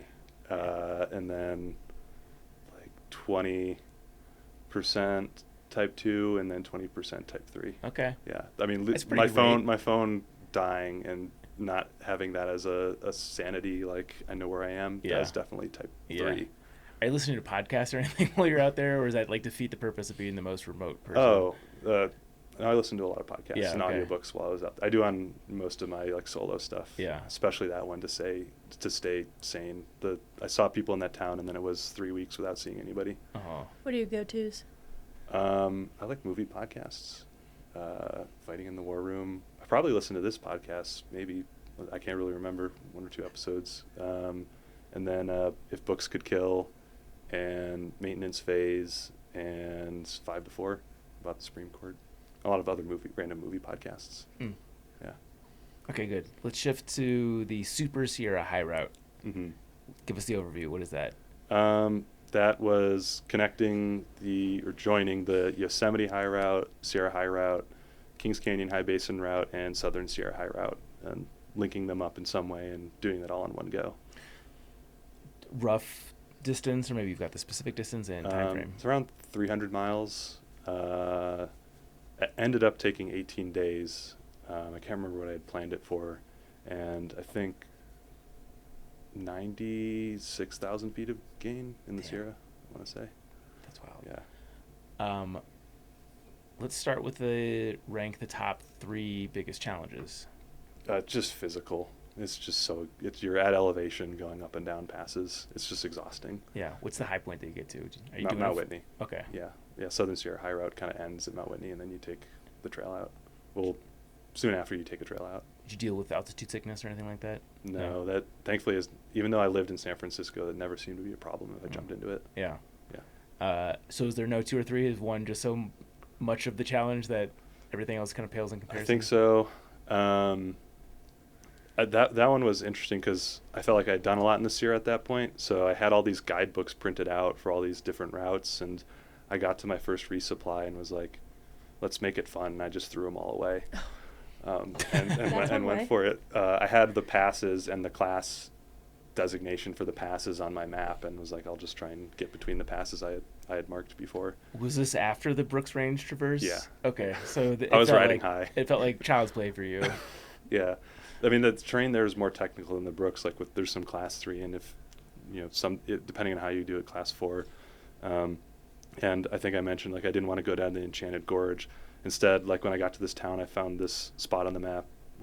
There is a spot on the map called the Black Divide that looked really intriguing, and I found like I went against my rule and I only found one piece of beta, and I said I'll try and go across. What's your rule? At least 2 pieces, like to be like, okay, it's not just an aberration or a lucky person or something like that. Like two people that both did the same thing and say similar things. But I went for it because like I feel like I know the Sierra well enough, and it was class 4, but it was probably the highlight of the trip for me, like crossing over that. There's a plane crash at a lake there too that you can check out. And it was just really, really, really, really pretty. It's a really, really pretty area of the Sierra. Is that the plane crash that happened that's in Valley Uprising, where there was like a shit ton of weed on the plane and all the climbers went for it? I vaguely know what you're talking about. It's a different plane. I don't know the history behind it. It's at Hester Lake, I think. It's not like a hidden thing. It's a documented thing. I found plane pieces. That was the highlight of the trip, because at that point, have you discovered that you just need a greater challenge to get your rocks off, or like can you rely on just it being stunning beauty? And that's it was just stunning. It was so stunning. There were parts that were harder. They were more difficult in some capacity. The like doing something a little different, or felt that like more my own as part of this was cool, but it was just beautiful. Right. And it was because like I didn't want to go down the Enchanted Gorge because it sounded miserable. And I found out later that snowpack in there is actually better, so it would have been more fun to go down the Enchanted Gorge. Okay. So you like snow? When it's covering bad bushwhacking, yes, is my understanding of what happened. Yeah. All right, give us the pie chart. So that I started that trip when the hurricane hit California. So this was late, like end of August, and there had been no fires. So I was like, this is perfect. Like September is the best time here if there are no fires, because monsoons are mostly gone, still have daylight, no mosquitoes, less people. and then a hurricane hits California. And I ran into a lot of PCT hikers, because this was during the snowpocalypse year, like the really high snow year. Mm-hmm. That's what I was kind of counting on. Is this 23? Yeah, 23. Yeah. It was when I was counting on like that snow, like preventing any of the bad fires that have been starting to happen in September. But this hurricane came through, and right at the start of my trip, and I ran into a bunch of PCT hikers, and I stayed low for part of it because I was so scared, and heard like reports of 50-mile-an-hour winds, and then got to Tuolumne Meadows and heard of stories of like 2 or 3 PCT hikers that had their tents just blow away. And kept going, and like wanted to go over a pass near Mount Lyell, and it was just a total snowy whiteout in like early September. I was like, this is bizarre. That was it was manageable. It was just kind of a disappointment, but that's kind of a ego-ish thing to say, like, oh, how dare these mountain range have weather. Yeah. But still, that was type 2 fun, I guess. Okay. With some of that weather, and a bunch of storms kept coming through the whole time. It was very different than what I was expecting for September weather. So that was like, I think 8 days had like storms of like 18 days, which was really weird for September. Did you ever consider bailing? No, I just took low routes instead. Okay. A couple times. That was 40% type 2-ish, and then I'd say like 50% type 1 fun for me. Yeah. And then whatever the rest is left of the pie chart. We were 10%. Yeah, 10% Yeah. type 3, and that was going up the Mountaineers route on Whitney, which I had some issues with. Tell us your issues. So again, I thought like, oh, big snow year, like it'll still all be the snow in the Mountaineers route will still be melted out by the time I get there at the end of September. And I got there, and there was still some snow left, but I was like, this can't be that bad. And I was in shorts with trail runners and like a little ultralight ice axe, and I think not little crampons, micro spikes. And looking up, and I look around, and there's teams roping up with helmets and boots and crampons. And I'm like, I'm not a mountaineer, so one of us is wrong. But I decided I saw like, oh, I can just climb up on the rock. And like, rock is okay. Like, I'm not a snow person entirely, but I can go up on the rock and then get past the snow. Eventually got cliffed out, got to a point where I couldn't go farther. I was like, okay, I'll get on the snow. And got 2 feet out there and got my ice axe out there and started sliding, because it was like a 1/4 inch of snow on top of just pure ice. And was just not fun. So I took my ice axe and spent probably like an hour hacking away at places to stand on, just to go like 20 feet over to where I saw a boot pack to get up the rest of the Mountaineers route. Do you think your mechanical engineering brain makes this stuff easier for you? Because I feel like there's a lot of times here where I might panic, and you're just like, I'll just take my time. Okay. Maybe. You sound very chill about it. And I don't know if that's because time has passed, but like if I saw a bunch of people with mountaineering equipment, I wouldn't be like, rock's my friend. I'd probably be like, I'm fucked. I think both were going through my mind. Okay. And I was like, well, if I do get fucked, I'll turn around. And when I got on the ice, I tried actually, and I couldn't, which was no fun. I was like, I tried moving back over, and I just started sliding more. I was like, uh-oh. I just had to go for it. I mean, in all of those moments, and other moments like in the Grand Canyon where I had close calls, I definitely like sat down and cried for a while afterwards. It was overwhelming, 100%. That's kind of heartwarming. Okay, let's shift to the last of the black belt. It's now occurring to me that there's a shit ton of routes that you've done that we're just not going to be able to cover today. So we'll end with this one. I know that there's more of a conversation to be had here, but I like the power ranking of challenges. Give me the top 3 challenges for the group. Oh, actually, no. Sorry. First, give us the overview of what the hike is, and then we'll talk about that. Yeah. So it's going from basically the boat put in and boat takeout in the Grand Canyon, Lee's Ferry to Pierce Ferry, hiking, traversing / scrambling the entire length of the Grand Canyon underneath the Kaibab limestone, the rim on the north side or the river right / north side. You can't do the south side because a lot of it's tribal land and they don't allow. So it's on the north side. That route, there's a bunch of ways to do it. So there's a bunch of different lengths of that route for different people. I've heard everything from 400 to 750 miles, and 9 of them are maintained trail. Wow. And 9 of the miles. yeah. So less than 1%, or I guess about 1 to 2%. Depends on Yeah. how long your route is. There's Right. a bunch of ways to do it. That's the fun part. Yeah. And I don't entirely want to say how long it took actually, but it took a couple of weeks. Okay. Yeah. Why? Why do you want to be vague? Yeah. I just don't want that to be a focal point for people that do it.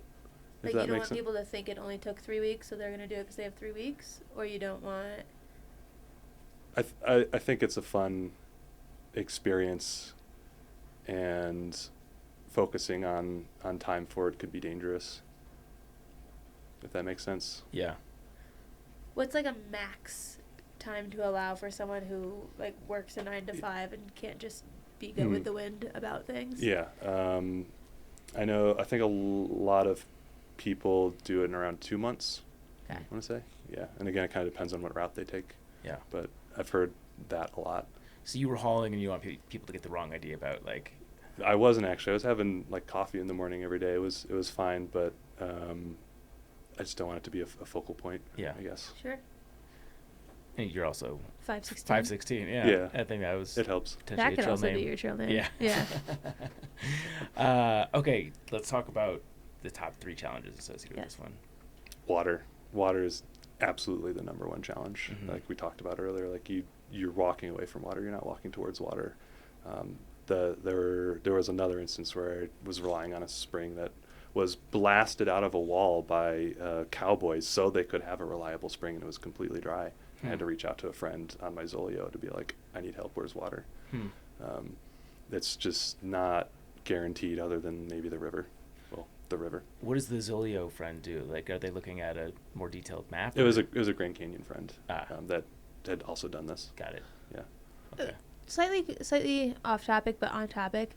You mentioned also for the Brooks Range one, or the Arctic one, that one of them there was a highway, so you had friends drop off food like along the way. How many of these solo hikes can you truly do solo versus how many of them can you do solo so long as you have a support system nearby? You know, like like could I go do that solo hike if I don't have friends nearby that could drop me something off the highway, or could I go do the Grand Canyon Traverse if I don't have someone who could check the maps for me if I need to? I think so. Yeah, the Alaska one, I think it's really like the financial costs. I mean, when I ran into these people in town, it was just to hang out. It wasn't to get info or resupply from them. I mean, it was definitely an emotional resupply, but otherwise, no, there's expensive ways to do it without that. Okay. Same with the Grand Canyon. I think it's good to have like people that can help you out, but there are people that have done it that don't have that. Yeah. I mean, I really didn't. It was just one friend at the time that had helped me with a couple Grand Canyon trips. I've since found and become friends with more people, but he was really the only person I was reaching out to. Got it. So water, Yep. by far and away number 1. Yeah, water. It's a uniquely difficult place, and it's kind of hard to describe how difficult it can be there. I don't know. I feel like that water is one, and then everything else is like equally. There's like maybe 8 other things that are like equally difficult in different ways, and depending on how you go about it. Routing and like getting cliffed out can happen frequently. It's just a very vertical place, and different rock layers can just completely stop you from moving forward. And in the same regard, like the terrain can be just absolutely miserable. Like talus hopping for miles on end, or on like high angle slopes with really loose dirt that you really have to like use both your trekking poles and like get a lot of purchase in while you're moving forward. And then either heat or cold. It's kind of hard to talk or hard to describe, because a lot of the things I'd want to say kind of sound like what like every ranger wants to tell you anywhere you go. And I know it's kind of maybe in bad taste to say this, but I know I've had a lot of experiences where I've gotten those ranger talks and I'm like, okay, they can't surmise like my experience from meeting me. I don't need to hear this. Like I know like everything they're warning me about, and I've been fine, going through that. I assume a lot of other people probably had a lot of those experiences when you spend a lot of time outdoors. A lot of those warnings are real in the Grand Canyon. Like the things about water, about weather changing, about the terrain being unstable and, potentially harming you. I've had all of those problems and had close encounters there. They're never like bigger or more substantial or tougher than another place, but they just all are there, and it feels unique in that regard. What other challenges?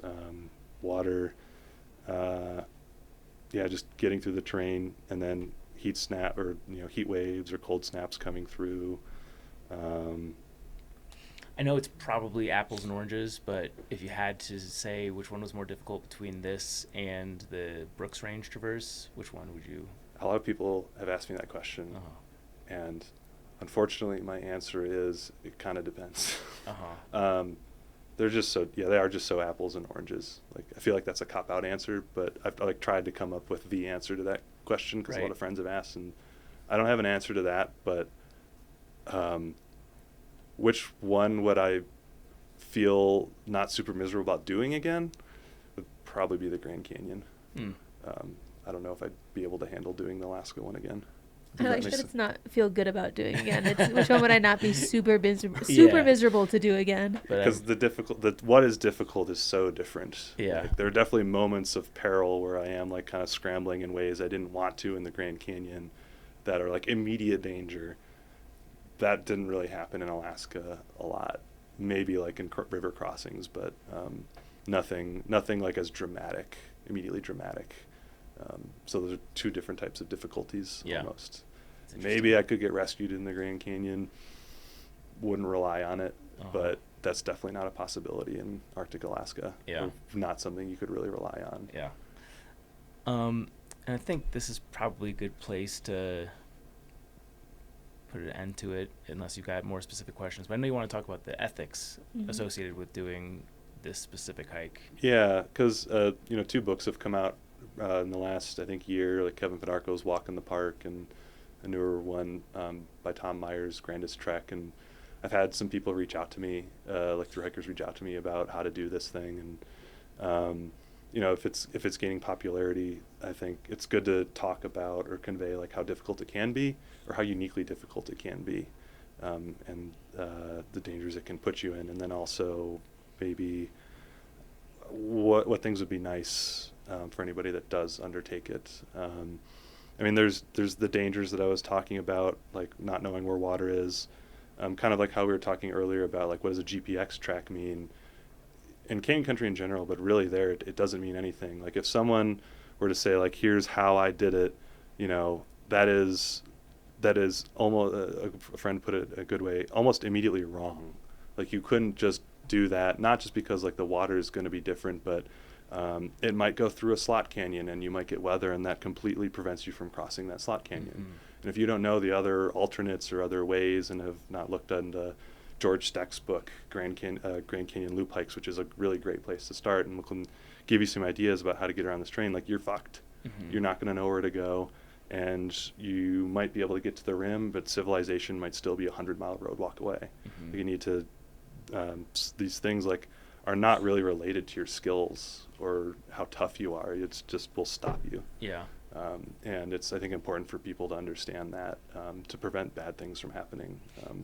There's a lot of, I think, ethical things to be said about it, and things that maybe would be wanted by certain people, but ultimately the unique type of challenges it brings could get to a point where if enough people get into a bad situation or worse, the park might not issue permits for it anymore.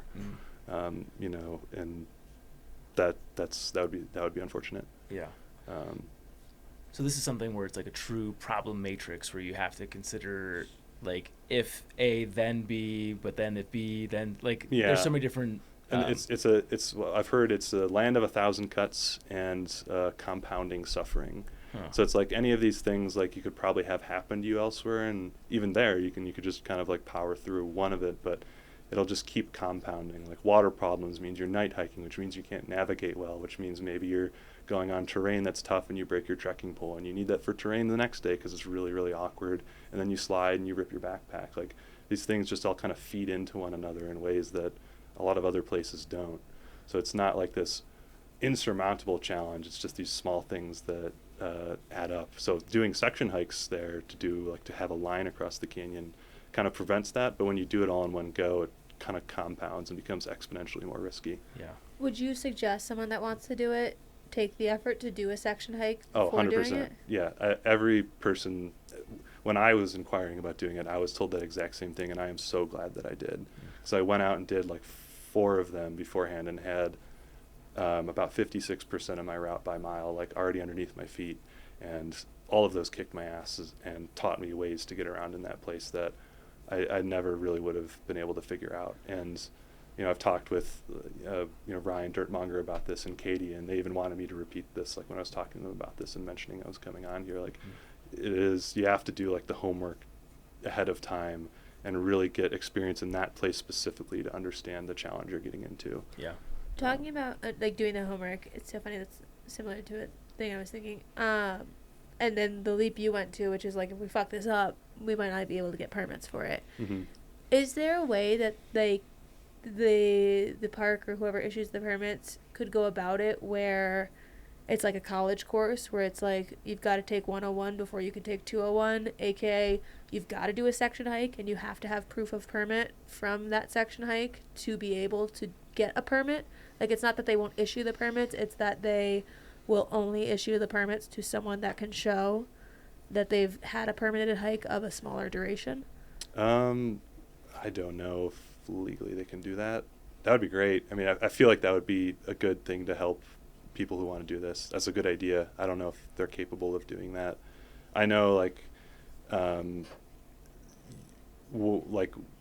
when trying to do some of the more remote things, they're generally like, if you don't already have some record with them, like hiker record with them, they'll like call you and say like, all right, do you understand what you're getting into? And again, that's kind of like that ranger talk that like we've all gotten probably in a million different wildernesses, but when they call and talk to you about it, what they're saying normally holds a lot of truth in reality, but they don't have any way of saying like, I can't issue this to you. They might actually, I actually don't know, but they definitely always try and help, has been my experience.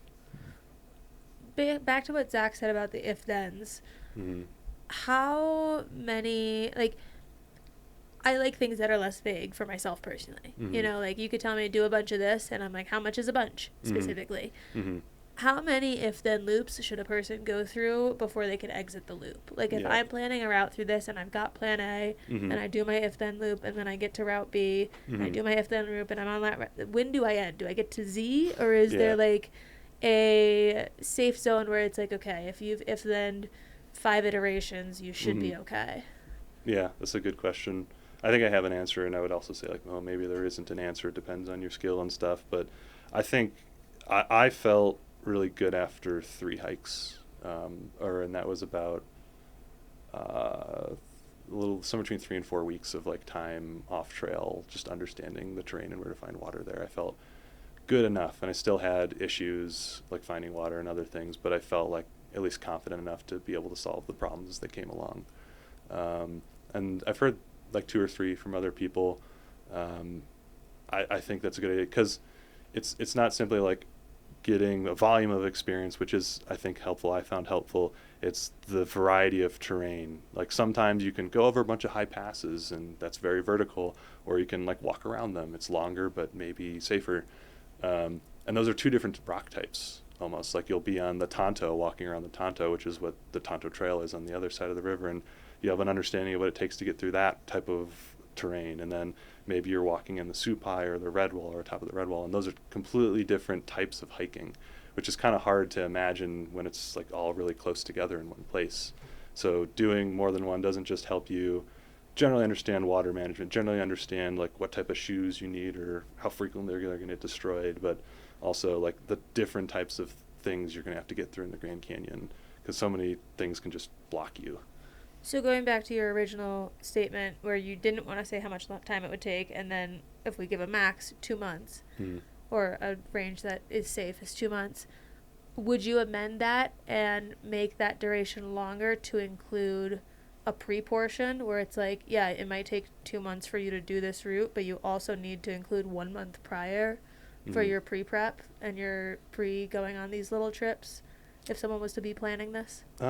Maybe. 1 month might be a lot of time. I had the time to do like 4 full ones, but you could do shorter ones like in certain areas, and I think that would maybe get you more bang for your buck potentially.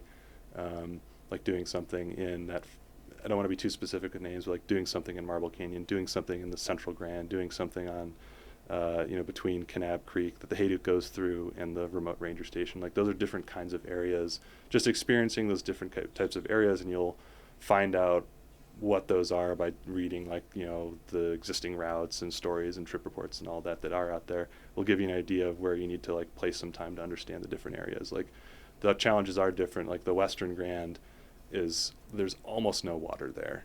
Water challenges are present in other parts, but you could find good walking there, but with almost no water along it. So understanding how to manage those things, I think you could do in bits and pieces if you know which areas, or if you have an idea of which areas you think you need to go to first. So if I'm planning time off work as someone who doesn't live locally in the area and I want to travel to do it and I feel confident, I should include a buffer of 1 to 3 weeks, 1 to 2 weeks beforehand to do my quote-unquote field homework. I'd say so. I think for me, I had the time to do more, but I knew at the bare minimum, like, all right, I'll do 1 to see what it's like, come back, lick my wounds, change my gear, go back and like do a shakedown to see if that all works out well. And that covered a lot of things. Then after that, it felt more like covering more terrain, covering different types of terrain that maybe I could have sorted myself through, but it definitely helped a lot. Sweet. Any other hot takes about it?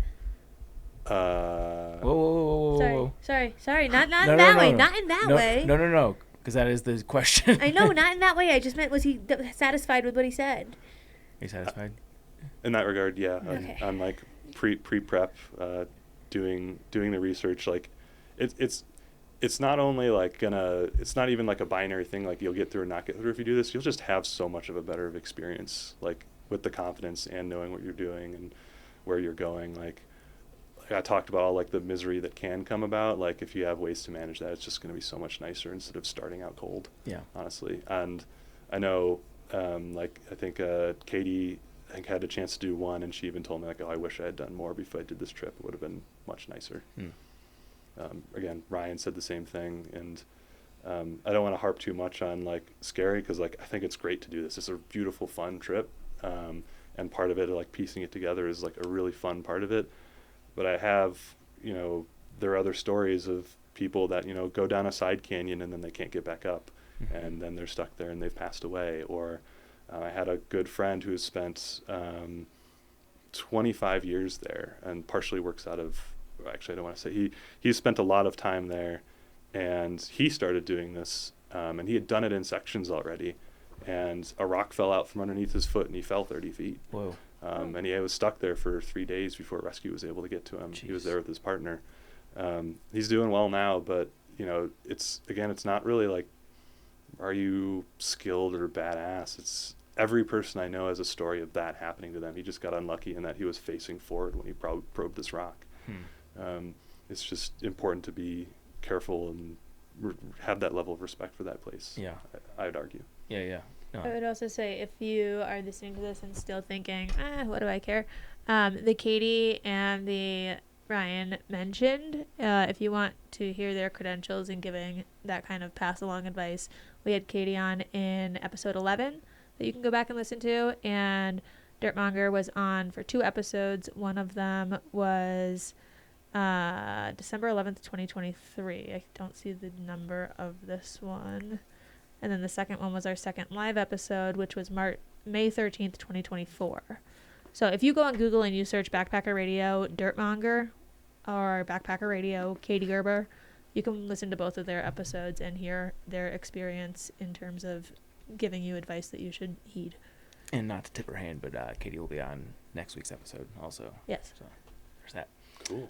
Eric, you're badass. Let's do the sponsor question. This is the Stay Salty question presented by... Is it all right if I say a couple more things please, about of that? course. The other half of talking about the Grand Canyon and like ethics, there's general LMNT stuff in the desert, like not, messing with archaeology, stuff like that. Don't step on cryptobiotic soil. It's very delicate in the desert. But I would hope and like that, like if someone undertakes this, to not be particularly public about it.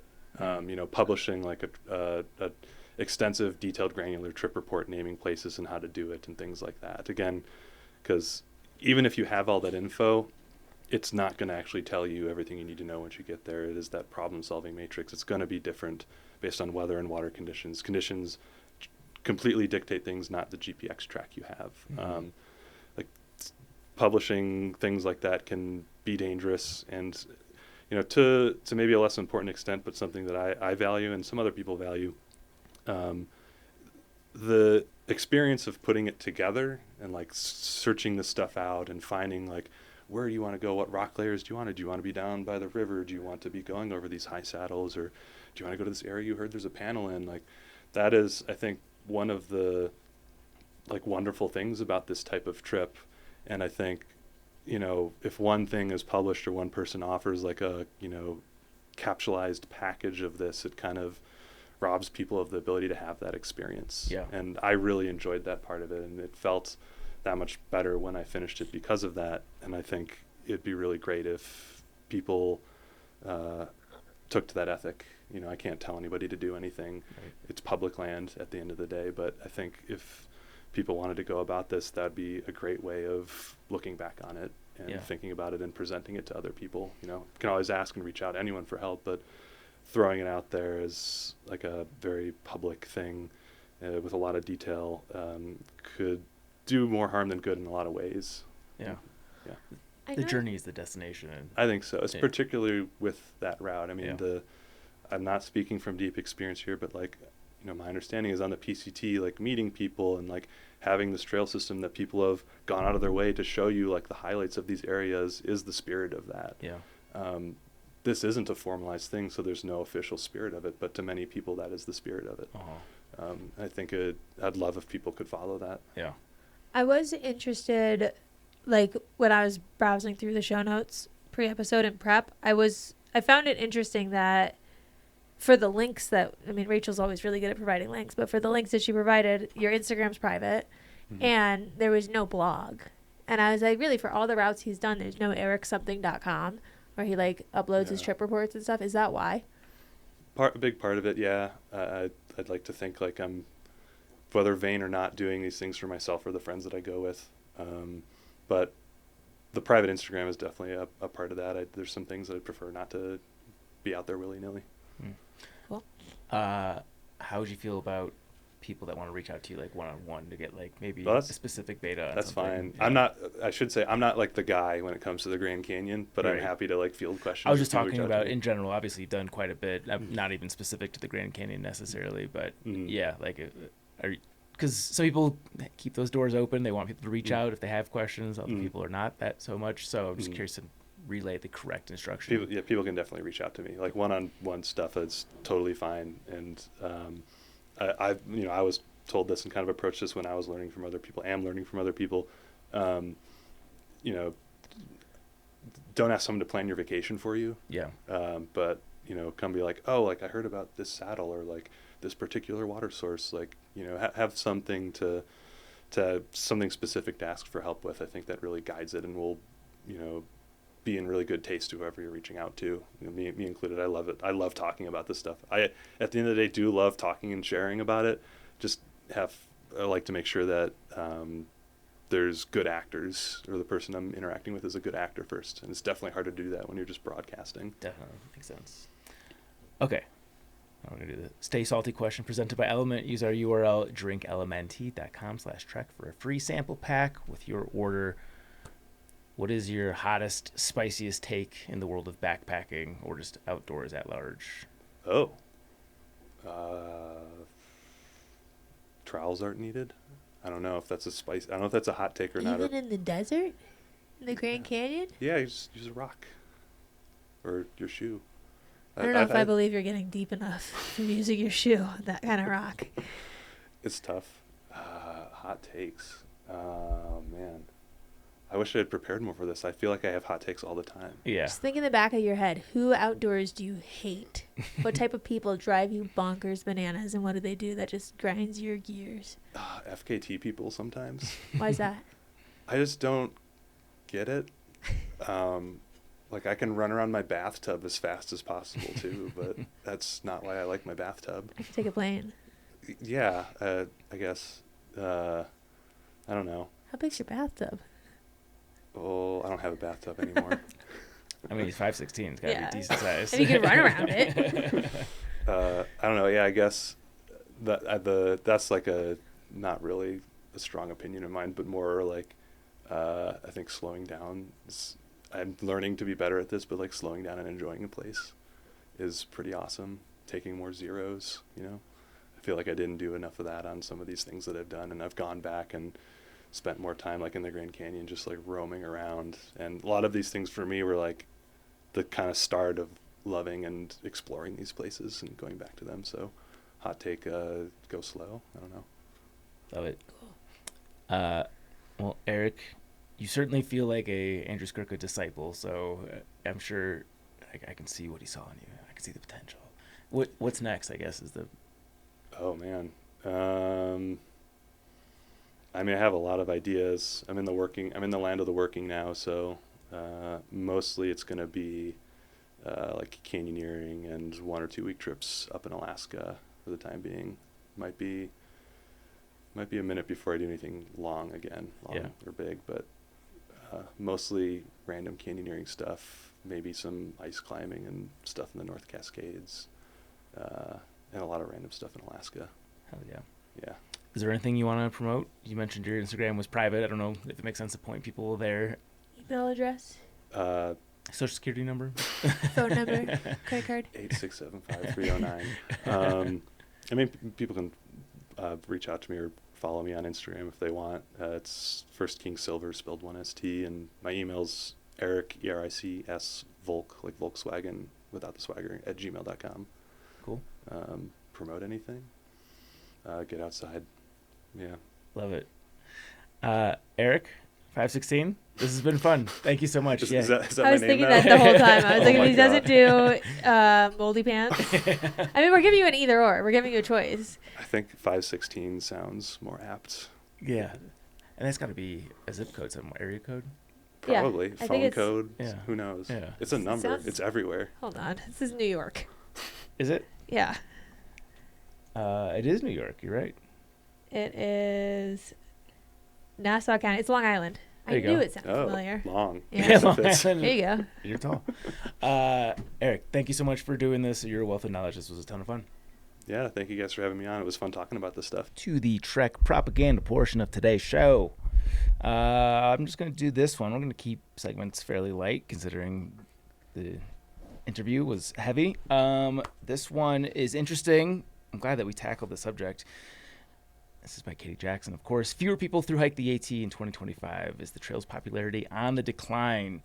This is something that I think we could sense at Trail Days and makes sense logically, and I guess I'll get into that in a second, but the Appalachian Trail might be the most popular thru-hike in the U.S., but data from the ATC suggests that significantly fewer people thru-hiked in 2025 compared to the previous year, 24.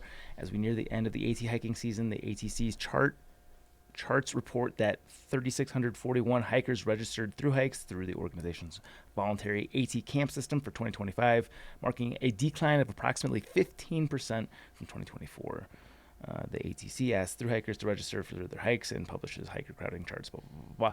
There were a couple of other data points here that kind of corroborated that 15% decline. I think it was the Kennebec Ferry was down 17% from that article. So yeah. It's down, which is strange because historically the trail's popularity has just kind of always increased with a few exceptions. Post-pandemic, which is a huge spike, obviously going out into wilderness was an appealing option when being indoors was scary. But worth noting, and it's covered in depth in this article, is that I think a lot of people decided to do different trails because of Hurricane Helene went through the AT. Was that, I guess, October of 24?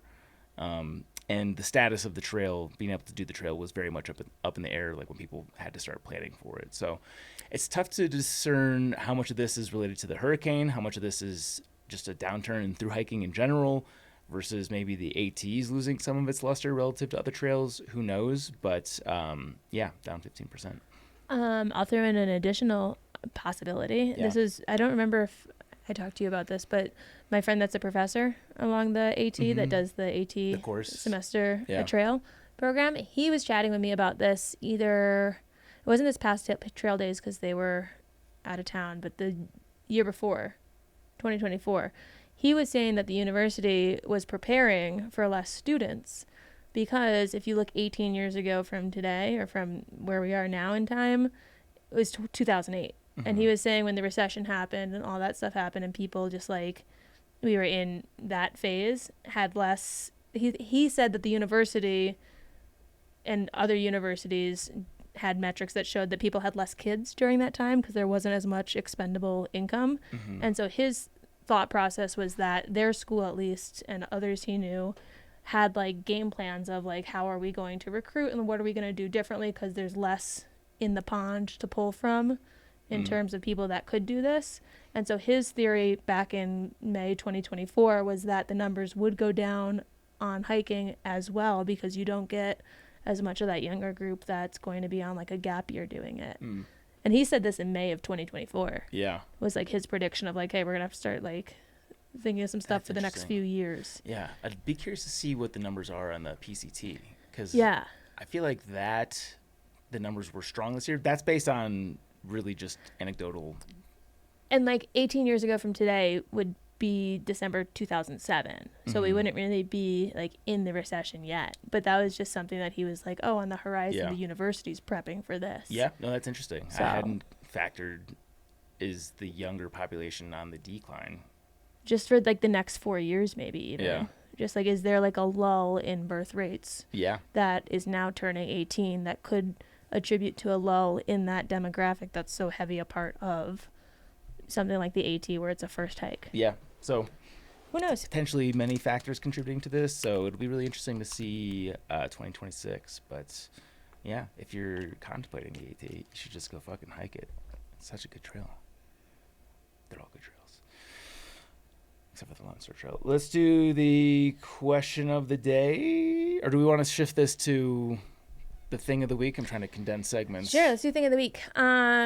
This was an interesting podcast. Plug for the YouTube. If you're not watching us on YouTube, you should. There's a moment in that interview where I look a little perturbed and I like click around on my my iPad a bit and then I grab my phone and I leave the room. We're in the middle of the recording and I get a text message from Garrett that pops up in my notifications, which means that like you pushed it through the do not disturb. Yeah. It just says, "Where's my car?" And I was like, "What do you mean?" Like, what? Like, obviously, my mind is going to, why would he send me this text? He has clearly checked, but I'm like, "What do you mean?" He's like, "It's not outside."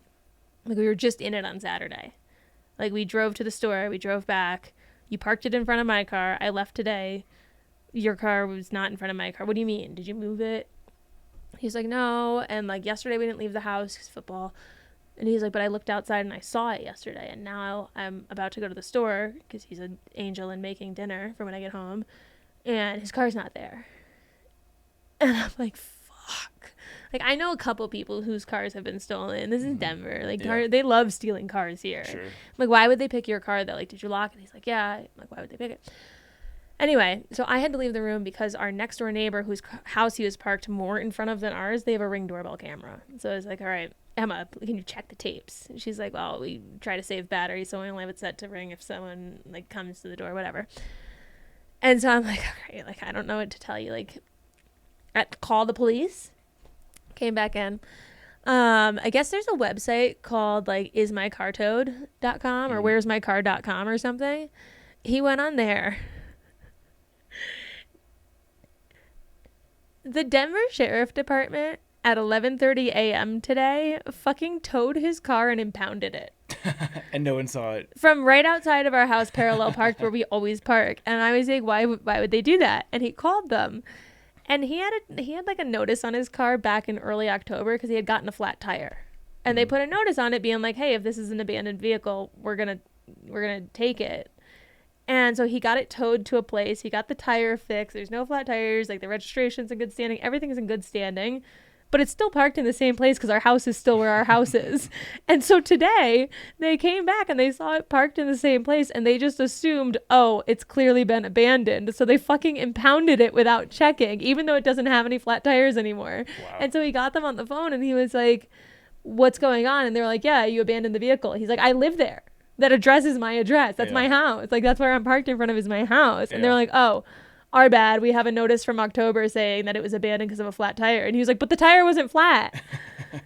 So I guess tomorrow he's going to have to go and I'm going to have to take him to get his car from wherever they impound it. And there's a $120 fee on it. And I was like, well, we're not paying that. I feel like the city should be on the hook for that. I said, are they going to waive the fee? He said they said it wasn't up to them. So I'm going to have to fight about it tomorrow. Who's charging the fee? Is it the impounding place or is it the city's doing that?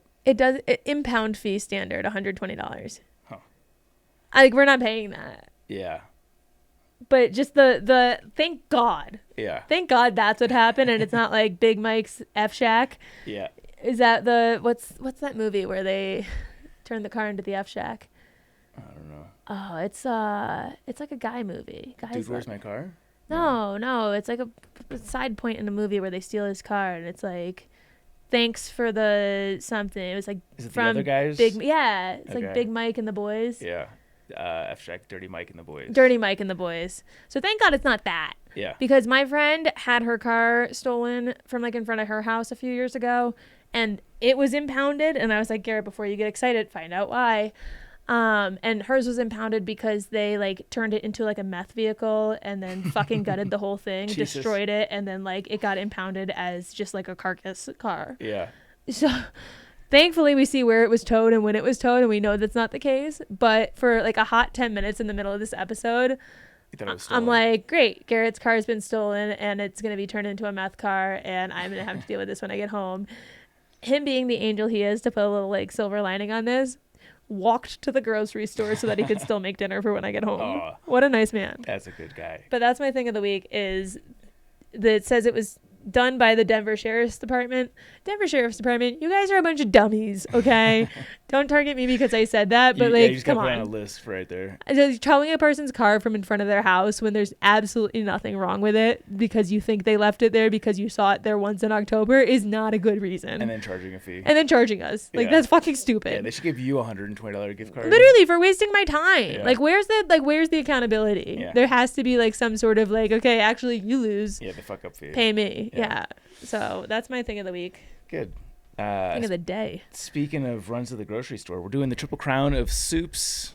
Just soups. So timely because guess what he's making me for dinner? He's making. Soup. Okay. I'll go first. Okay. Lobster bisque. Didn't even have it on my Lobster list. bisque is so yummy, but there's an asterisk here. It has to have chewable chunks of lobster in it. It has to have chewable chunks in it. Because I've gotten ones where they like puree the whole thing. You're drinking a lobster smoothie. Yeah. That's a lobster smoothie. Right. That's not a soup, that's a smoothie. Yeah. So I'm adamantly against that. I take no joy in eating one of those and I get upset when it comes. But if you give me a lobster bisque with some chunkies in it, I'm not a big lobster person. I need to give lobster another shot. But I had a lobster roll recently, and like everyone was raving about it. I'm like, everyone overhypes them. yeah. I thought that when I got to Millinocket in Maine and I got a lobster roll, I'm like, finally, I'll get to see what this is all about. And then I got fucking food poisoning. I think lobster is like some sort of grand scale gaslighting operation that's happening because I don't know, maybe it is good and I'm just being a dick or I have weird taste or something, but I've never had lobster. I'm like, fuck yeah. In New England, it used to be a poor person's food. Yeah. Like, no one liked it. I think they gave it to like prisoners or something. Yeah, it was like trash. Yeah. They had a great marketing campaign to turn that around. Yeah. That's also how buffalo wings started, I guess. My dad was telling us a story about how it was like really, really cheap to get as a kid in that area. And so like if you were poor, you'd eat buffalo wings. So I don't know. Definitely not gaslighting there. Buffalo wings are the fucking shit. Rock. Yeah. So does lobster bisque with a chunk in Okay. it. So that's my first one. First one, I'm going chili. Just regular ass chili. It's the triple crown of soups / chili. Yeah, I'm that's taking why half of the title. well, For the guy that made me pick a specific owl in birds. I was in the process of describing it, and you cut me off. I'm Okay, going. tell me about it. Yeah, regular ass chili. So with beans, not Texas style. That shit is gross. Not like the Skyline chili bullshit. I make a very good chili, and these are the broad strokes. Ground beef, typically cooked in bacon fat. I like meat chunks as well.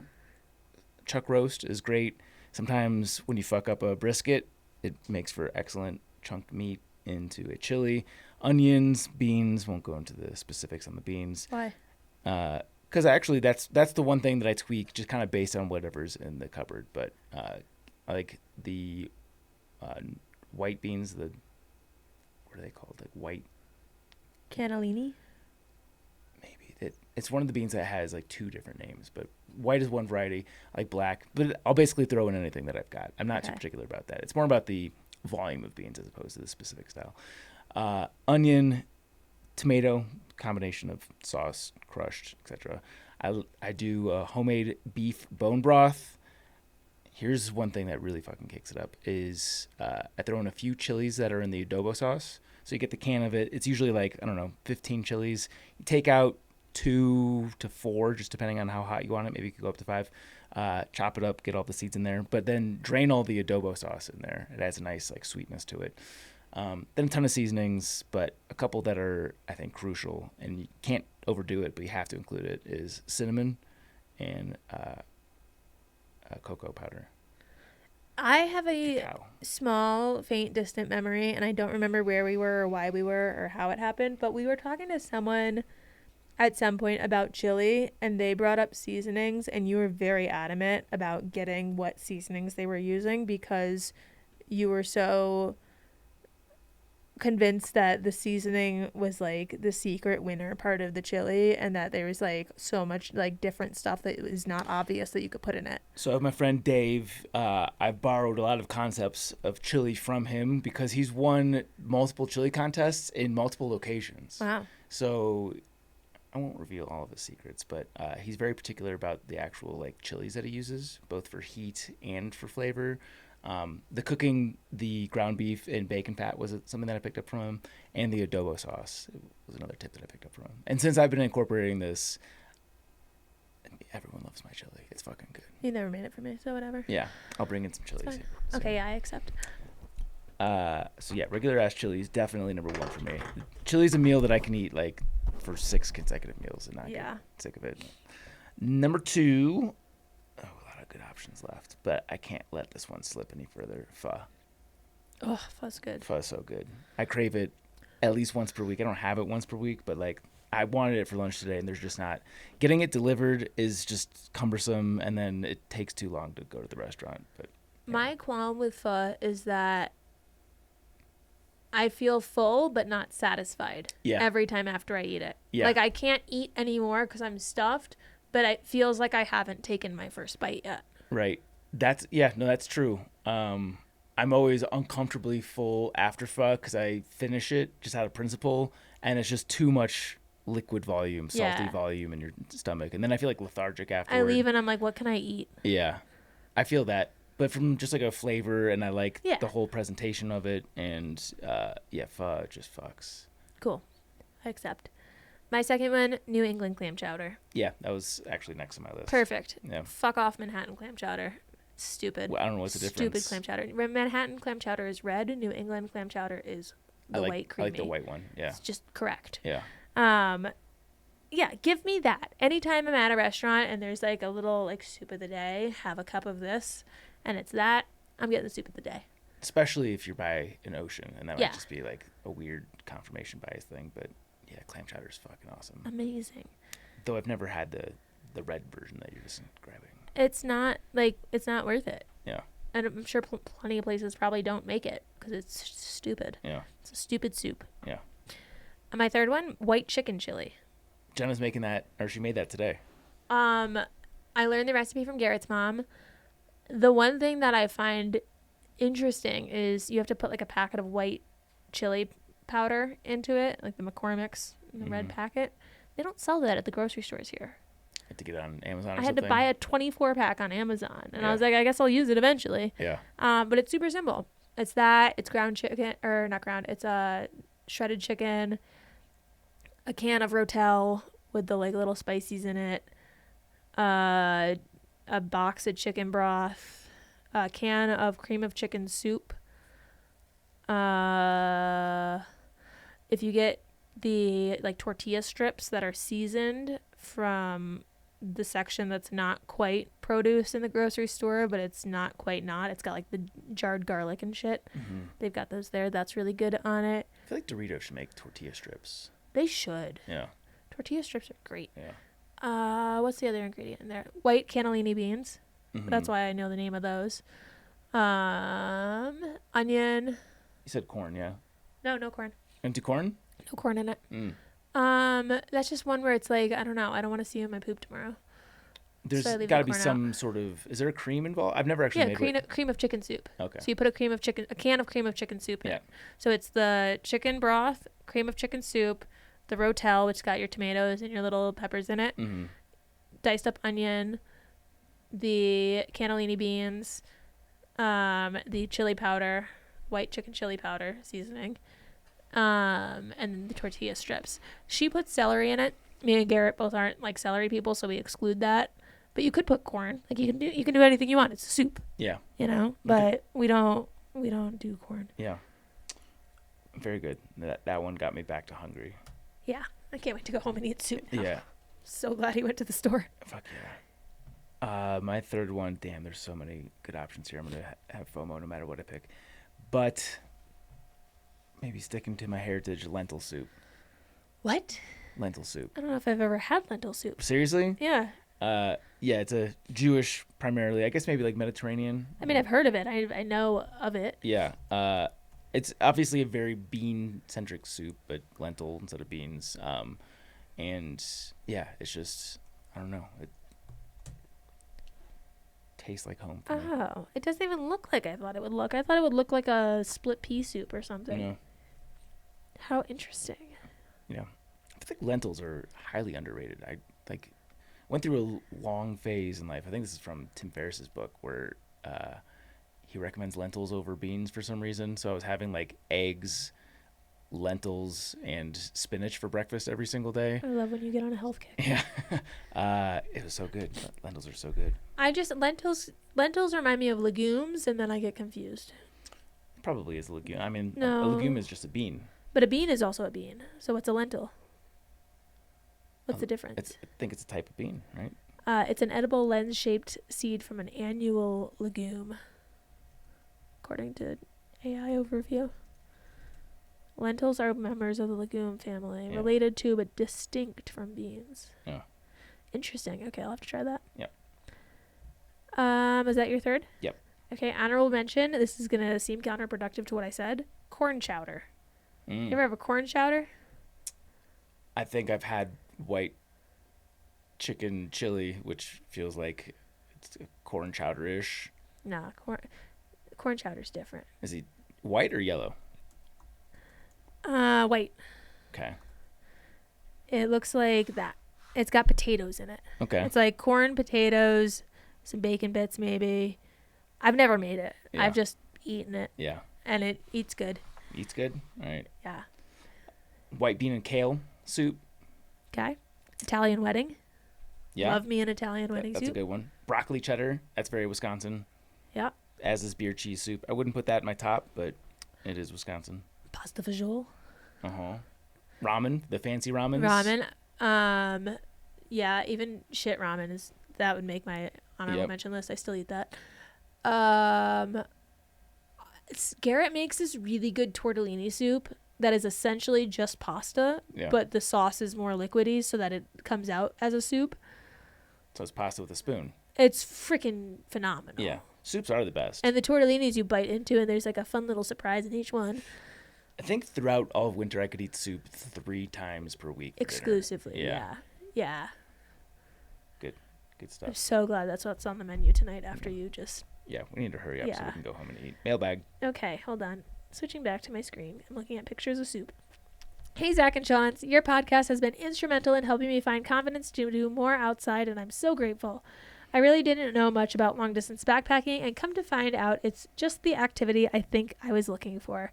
My husband and I tackled the Colorado Trail this past summer, and it was amazing. Despite our best intentions at training beforehand, life found a way to limit that, and we basically came off the couch to do it. The climbs and elevation were incredibly hard for me, even after living in Denver for a year, and it wasn't until day 18 that I thought I'd be able to finish. Unfortunately, we had to jump around a little and didn't complete the whole trail. Sorry, I don't know why I'm getting raspy here. Whole trail due to time constraints, weather, and our not being the fastest hikers. Who knew that recovery is so much harder when you're not in your 20s anymore? Anyways, on those hard days, I found myself thinking back to some of your really inspiring interviews, like Gummy Bear and Justin True, and I knew I could do more than I thought I could. I really loved the feelings of accomplishment the trail brought, and knowing I was somehow in company with lots of amazing people. As for gear and general preparedness, because of everything I learned from you all, knowing guessed we were first-time backpackers. Other hikers were impressed with our packs, and I have to say that made me feel like we were doing something right. On a side note, I wore my Trek hat that I won at last year's live podcast. Oh, nice. Oh, cool. And got asked multiple times if I was a writer for the Trek. Thank you to both of you and all your guests for inspiring more people to get outdoors and for being so entertaining and funny while doing it. From Wonder Woman and Yankee Doodle. P.S. to Chance, congratulations on your wedding, and definitely don't give up on getting Garrett to go on a backpacking trip. I dragged my husband out there, and he only mentioned divorce once. Also, I hope our teams meet in the playoffs again. Go Chiefs. Fuck you. Sorry. Thank you for the mailbag. After that incredibly nice message. That was reflexive. Yeah. That wasn't a thought that my brain actually thought, that just came out. Yeah. Thank you so much for the kind message. Go Bills.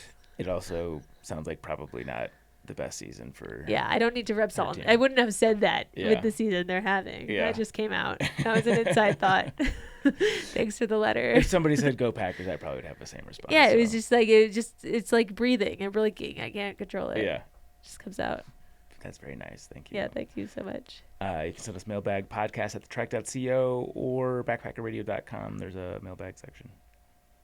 5-star review. This is from Eric Smarty Marty. Give me more.